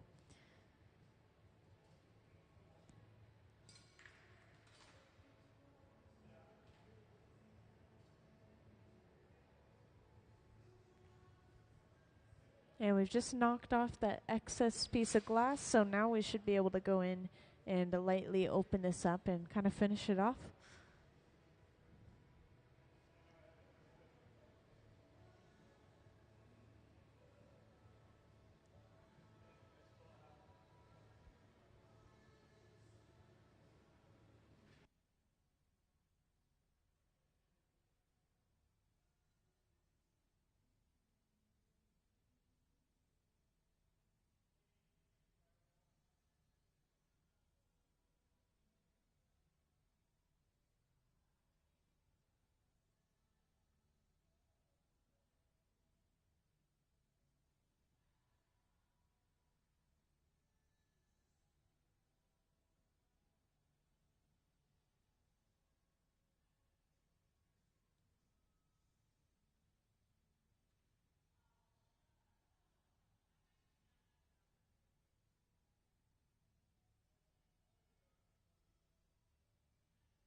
Yeah, this glass is way thicker than what we would normally work on, so it takes a lot of time to build up that heat in the piece. And it also takes a lot of time for that heat to go away again. So at the end of the process, we let the piece cool down, and you'll notice we'll probably sit there for quite a while.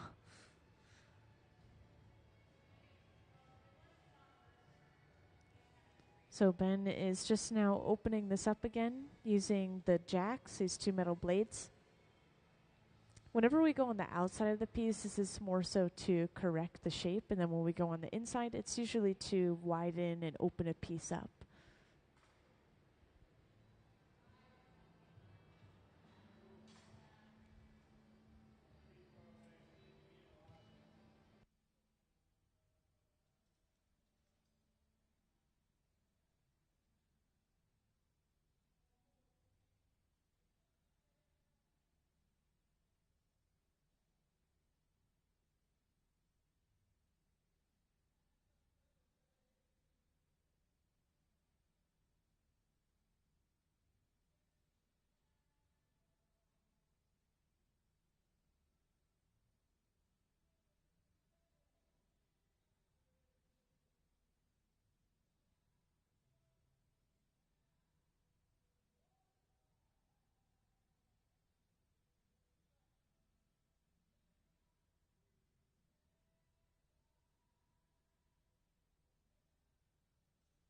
Yeah, that pad is actually just folded up newspaper.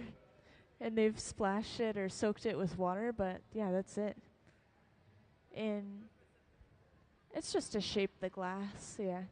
It's as close as we can get to shaping the glass with our hands, to be specific. So the pad conforms to our hands, and then the glass conforms to the pad. So kind of close to using our hands to shape it. Yeah. And you know, surprisingly, you can't feel any heat through it when you're using them. Yeah, it's not like the water boils or steams. I mean, it might on the very surface, but interestingly enough, you just don't feel any heat.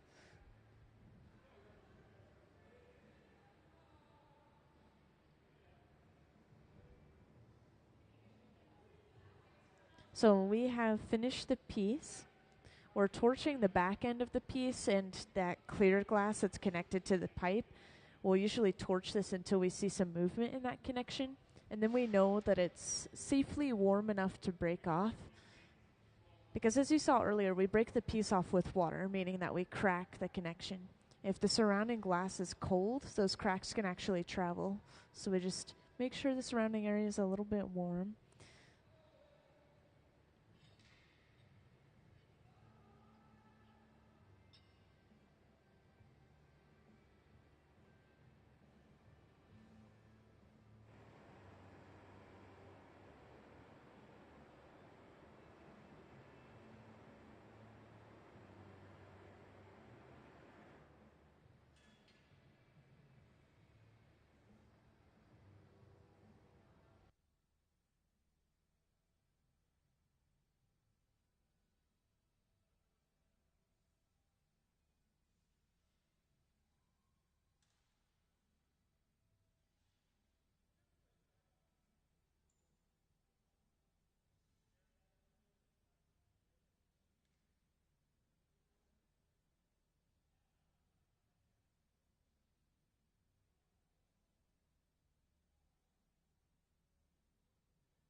So we want the glass to be about 1,000 degrees Fahrenheit, but you have to remember that the glass is pretty thick, so the inner walls might be a little bit warmer and they're moving around a little bit, and then the surface is definitely more solid and not moving as much, a little colder.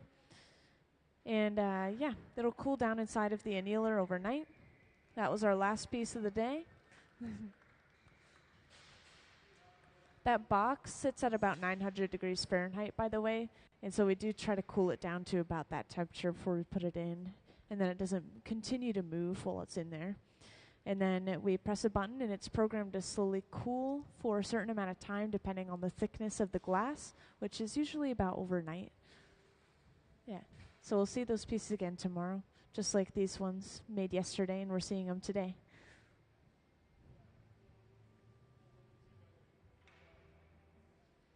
Yeah, do you guys have any final questions?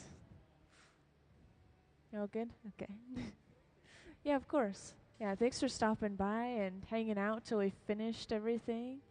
Got to see us from start to finish.